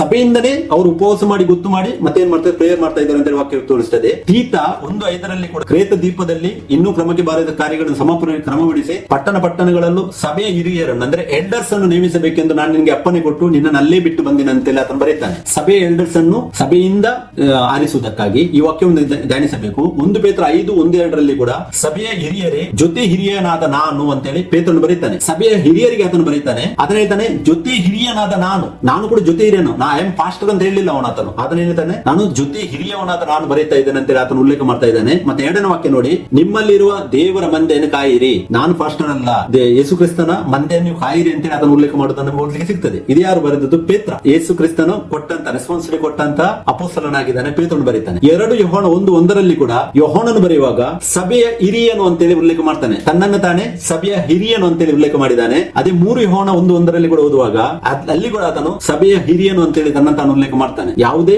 ಟೈಟಲ್ ಆತನು ಕೊಡುವುದನ್ನಲ್ಲಿ ನಮಗೆ ನೋಡ್ಲಿಕ್ಕೆ ಸಿಗುವುದಿಲ್ಲ. ಪ್ರಕಟಣೆ 1:9 ಕೂಡ ಆತನು ಓದುವಾಗ ಆತನು ಬರೀತಾನೆ, ನಿಮ್ಮ ಸಹೋದರನು ಯೇಸುವಿನ ನಿಮಿತ್ತ ಹಿಂಸೆಯಲ್ಲಿ ರಾಜ್ಯದಲ್ಲಿ ತಾಳ್ಮೆಯನ್ನು ಹೊಂದಿದ ಆತನ ಅಂತ ಹೇಳ್ತಾನೆ. ನಿಮ್ಮ ಸಹೋದರನ ತನ್ನ ತಾನು ಸಹೋದರನಾಗಿ ಮೆನ್ಷನ್ ಮಾಡ್ತಾನೆ. ಅಪೊಸ್ತಲ ಕೃತ್ಯ 20:17 ಕೂಡ ನಾವು ಓದುವಾಗ, ಅವನು ಮಿಲೇತದಿಂದ ಎಫೆಸಕ್ಕೆ ಕಳುಹಿಸಿ ಅಲ್ಲಿಯ ಸಭೆಯ ಹಿರಿಯರನ್ನು ಕರೆಸಿದನಂತೆ ವಾಕ್ಯ ಹೇಳ್ತದೆ. ಸಭೆಯ ಹಿರಿಯರಿಗೆ ಅವ್ರೇನ್ ಮಾಡ್ತಾರೆ, ಪತ್ರ ಬರೆಸಿ ಕಳಿಸ್ತಾ ಇದ್ದಾರೆ. ಬಟ್ ಇವಾಗ ಏನು ಮಾಡ್ಬೇಕು, ಪಾಸ್ಟರ್ಸ್ ಗಳನ್ನು ಕರೆಯಿರಿ ಅಂತ ಹೇಳ್ಬೇಕು. ವಾಕ್ಯ ಆಧಾರಿತ ಅಲ್ಲ ಪ್ರಿಯರೇ. ಅಪೊಸ್ತಲ ಕೃತ್ಯ 20:28 ನೋಡಿ, ಆ ಇಂಡಿನಲ್ಲಿ ಅಧ್ಯಕ್ಷರಾಗಿ ಇಟ್ಟಿರುವುದರಿಂದ, ಯಾರು ನಮ್ಮನ್ನೆಲ್ಲ ಅಧ್ಯಕ್ಷರನ್ನಾಗಿ ಕೂಡ ಇಟ್ಟಿದ್ದಾನೆ. ಸಭೆಯಲ್ಲಿ ಅಧ್ಯಕ್ಷರಿದ್ರು, ಸಭಾ ಹಿರಿಯರಿದ್ರು, ಸಭಾ ಸೇವಕರಿದ್ರು. ತುಂಬಾ ಒಂದು ಸಭೆಯಲ್ಲಿ ಬೇರೆ ಬೇರೆ ಕೆಲಸವನ್ನು ದೇವರು ಕೊಟ್ಟಿದ್ರು. ಬಟ್ ಇವಾಗ ಒಬ್ಬ ರೂಲಿಂಗ್ ಮಾಡ್ತಾ ಇದ್ದಾನೆ. ಒಬ್ಬನೇ ಸಭೆಯನ್ನು ಆಳ್ವಿಕೆ ಮಾಡುವುದು ದೇವರ ಚಿತ್ತವಲ್ಲ. 1 ಸಮುವೇಲ 8ನೇ ಅಧ್ಯಾಯ ಓದುವಾಗ ಜನರು, ಇಸ್ರಾಯೇಲ್ಯರು ಯಾವಾಗ ಸಮ್ಮೇಳನಿಗೆ ಹೇಳ್ತಾರೆ, ನಮಗೊಂದು ರಾಜ್ಯವನ್ನು ಆರಿಸಿಕೊಡು ಅಂತ ಹೇಳುವಾಗ ದೇವರು ಹೇಳ್ತಾರೆ, ಇದು ನನ್ನ ಚಿತ್ತವಲ್ಲ ಅಂತೇಳಿ. ಯಾಕಂದ್ರೆ ಒಬ್ಬನು ಆ ಟೈಮ್ ಅಲ್ಲಿ ಇಸ್ರೇಲ್ ದೇಶವನ್ನು ಆಳುವುದಕ್ಕೆ ಆರಿಸಿಕೊಳ್ಳುವುದು ದೇವರ ಚಿತ್ತ ಆ ಟೈಮ್ ಅಲ್ಲೂ ಇರಲಿಲ್ಲ. ಇವಾಗ ಆತನ ಸಭೆಯನ್ನು ಸ್ಥಾಪಿಸಿದ ಮೇಲೆ ಕೂಡ ಒಬ್ಬನು ಪಾಸ್ಟರ್ ಆಗಿ ಆ ಒಂದು ಚರ್ಚ್ ಅನ್ನು ರೂಲಿಂಗ್ ಮಾಡುವುದು ಕೂಡ ದೇವರ ಚಿತ್ತವಲ್ಲ.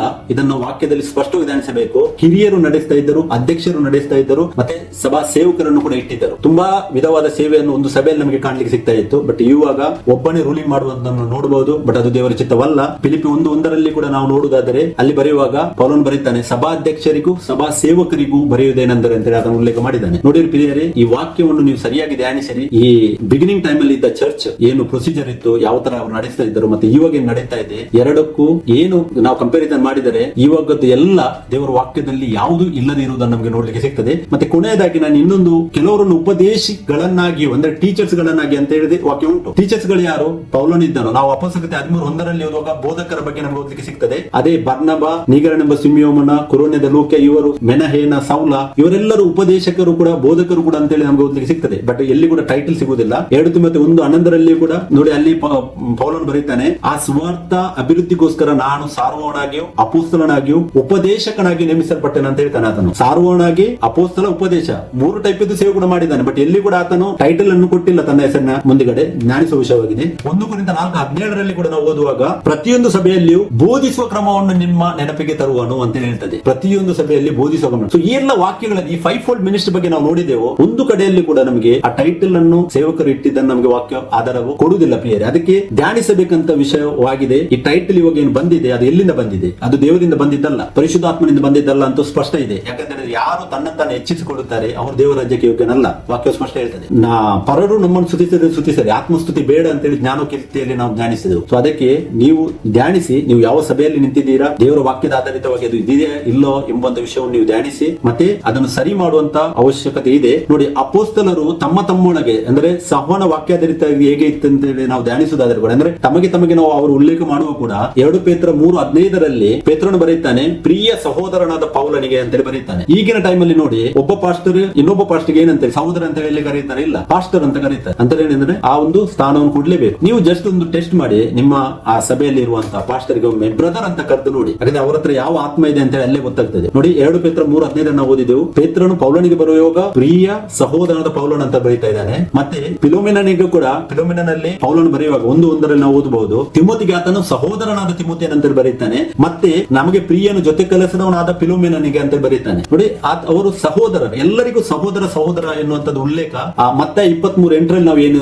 ಧ್ಯಾನಿಸಿದೆವು. ಯೇಸು ಕ್ರಿಸ್ತನ್ ಅವರಿಗೆ ಹೇಳಿದನು, ನೀವೆಲ್ಲರೂ ಸಹೋದರರಾಗಿದ್ದೀರಿ. ಅದಕ್ಕೆ ಆ ವಾಕ್ಯಕ್ಕೆ ಎಲ್ಲ ಅಪೊಸ್ತಲರು, ಇವನ್ ಪೌಲನು ಆ ವಾಕ್ಯ ಹೇಳುವಾಗ ಇರಲಿಲ್ಲ, ಆದರೂ ಕೂಡ ನೋಡಿ, ದೇವರ ಆತ್ಮದಿಂದ ನಡೆಸಿಕೊಳ್ಳುತ್ತಿರುವಾಗ ತನ್ನಂತಾನೆ ಆತನು ಹೆಚ್ಚಿಸಿಕೊಳ್ಳಲಿಲ್ಲ. ಆತನು ಯೇಸು ಕ್ರಿಸ್ತನ ಹೇಳಿದ ವಾಕ್ಯಕ್ಕೆ ಆತನು ವಿಧೇಯನಾಗಿ ಮಾಡುವುದನ್ನು ನಮಗೆ ನೋಡ್ಲಿಕ್ಕೆ ಸಿಗ್ತದೆ ಪ್ರಿಯರೇ. ಸೊ ಅದಕ್ಕೆ ನಾವು ಧ್ಯಾನಿಸಬೇಕು, ಇವಾಗ ಇರುವಂತ ಈ ಆತ್ಮ ಸೇವಕರಲ್ಲಿ ಯಾವ ಆತ್ಮ ಕಾರ್ಯ ಮಾಡ್ತಾ ಇದೆ. ಒಂದು ವೇಳೆ ಸತ್ಯ ಗೊತ್ತಿಲ್ಲದಿದ್ದರೆ ಅದು ಬೇರೆ ವಿಷಯ. ವಾಕ್ಯವನ್ನು ಸಿಕ್ಕಿದ ಮೇಲೆ ತಮ್ಮನ್ನು ತಾವೇ ಸರಿ ಮಾಡಿಕೊಳ್ಳಬೇಕು, ಮತ್ತೆ ತಮ್ಮ ಜೀವಿತವನ್ನು ಬದಲಾಯಿಸಬೇಕು. ಒಂದು ವೇಳೆ ಮತ್ತು ಕೂಡ ಅವರು ಮಾಡ್ಲಿಕ್ಕೆ ರೆಡಿ ಇಲ್ಲದಿದ್ದರೆ ಅಲ್ಲಿ ನಮಗೆ ಧ್ಯಾನಿಸುವ ವಿಷಯವಂತದ್ದಾಗಿದೆ, ಯಾವ ಆತ್ಮ ಅವರೊಳಗೆ ಕಾರ್ಯ ಮಾಡ್ತಾ ಇದೆ. ಯಾಕಂದ್ರೆ ತನ್ನನ್ನು ತಾನು ಹೆಚ್ಚಿಸಿಕೊಳ್ಳುವಂತ ಆತ್ಮ ಅದು ಪವಿತ್ರ ಆತ್ಮ ಅಲ್ವೇ ಅಲ್ಲ, ಸ್ಪಷ್ಟವಾಗಿ ನಮಗೆ ಕಾಣ್ತಾ ಉಂಟು. ಫಿಲೋಮಿನನಿಗೆ ಬರೆದಲ್ಲಿ ನೋಡಿದ್ರೆ 1 ಕೊರಿಂಥ 16:12 ಕೂಡ ಸಹೋದರನಾದ ಅಪೊಲ್ಲೋಸನ ಗತಿ ಏನೆಂದರೆ, ಅಪೊಲ್ಲೋಸನ್ ಎಂಬವನಿಗೆ ಪೌಲನು ಬರೀತಾನೆ ಸಹೋದರನಾದ ಅಪೊಲ್ಲೋಸನ್ ಅಂತ. ಆತನು ಕೂಡ ಸೇವಕನಾಗಿದ್ದಾನೆ, ಆತನು ದೊಡ್ಡ ವಿದ್ವಾಂಸನಾಗಿದ್ದನು, ಆದ್ರೆ ಆತನಿಗೆ ಯಾವುದೋ ಟೈಟಲ್ ಅನ್ನು ಕೊಟ್ಟಿದ್ದಾನೆ, ಪೌಲನು ಕೊಡ್ಲಿಲ್ಲ, ಯಾರಿಗೂ ಕೊಡ್ಲಿಲ್ಲ. ಸೊ ಇದನ್ನು ನಾವು ಧ್ಯಾನಿಸುವಂತ ವಿಷಯವಾಗಿದೆ. ಮತ್ತೆ 1 ಕೊರಿಂಥ 3:7-9 ವಾಕ್ಯವನ್ನು ನಾನೊಂದು ಓದ್ಲಿಕ್ಕೆ ಬಯಸ್ತೇನೆ. ಅಲ್ಲಿ ವಾಕ್ಯ ಹೇಳ್ತದೆ, ಪೌಲನು ಬರೀತಾನೆ,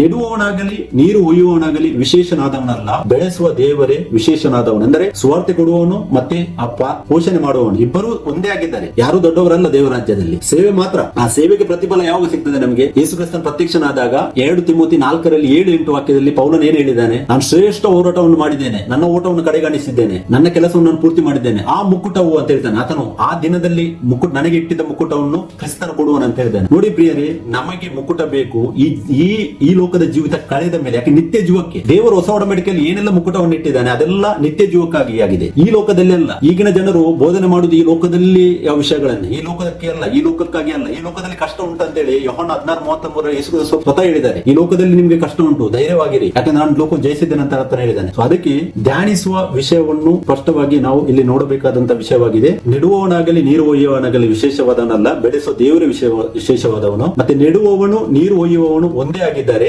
ಆದರೂ ಪ್ರತಿಯೊಬ್ಬನಿಗೆ ಅವನವನ ಕಷ್ಟಕ್ಕೆ ತಕ್ಕಾಗಿ ಕೂಲಿ ದೊರೆಯುವುದು. ನಾವು ದೇವರ ಜೊತೆ ಕೆಲಸದವರು, ನೀವು ದೇವರ ಹೊಲವು, ದೇವರ ಕಟ್ಟಡವಾಗಿದ್ದೀರಿ. ಅಂದ್ರೆ ನಾವೆಲ್ಲರೂ ದೇವರಲ್ಲಿ ಕ್ರಿಸ್ತನೊಂದಿಗೆ ಒಂದೇ ಆಗಿದ್ದೇವೆ. ಇದನ್ನು ನಾವು ಸರಿಯಾಗಿ ಧ್ಯಾನಿಸಬೇಕು. ಏನು ನಾವು ದೇವರಿಗೆ ಗೌರವವನ್ನು ಕೊಡಬೇಕು ಅದನ್ನು ನಾವು ದೇವರಿಗೆ ಸಲ್ಲಿಸಬೇಕು ಅಂತೇಳಿ ನಾನು ದೇವರಿಗೆ ಸ್ತೋತ್ರವನ್ನು ಮಾಡುತ್ತೇನೆ. ಈ ಒಂದು ಒಳ್ಳೆಯ ಟೈಮ್ ಅನ್ನು ದೇವರು ಕೊಟ್ಟಿದ್ದಕ್ಕಾಗಿ ಆತನಿಗೆ ಸ್ತೋತ್ರವನ್ನು ಮಾಡ್ತೇನೆ. ಮತ್ತೆ ನಿಮ್ಮೆಲ್ಲರೂ ನಾನು ಎನ್ಕರೇಜ್ ಮಾಡ್ತೇನೆ, ದೇವರ ವಾಕ್ಯದಲ್ಲಿ ನೆಲೆಗೊಳ್ಳಿರಿ, ದೇವರ ವಾಕ್ಯದಲ್ಲಿ ಕಟ್ಟಿರಿ. ಯಾಕಂದ್ರೆ ದೇವರೇ ನಿಮಗೆ ಪ್ರತಿಫಲವನ್ನು ಕೊಡುವ ಆತನಾಗಿದ್ದಾನೆ. ದೇವರು ನಮಗೆ ಸ್ತೋತ್ರವಾಗಲಿ. Praise the Lord. Thank you.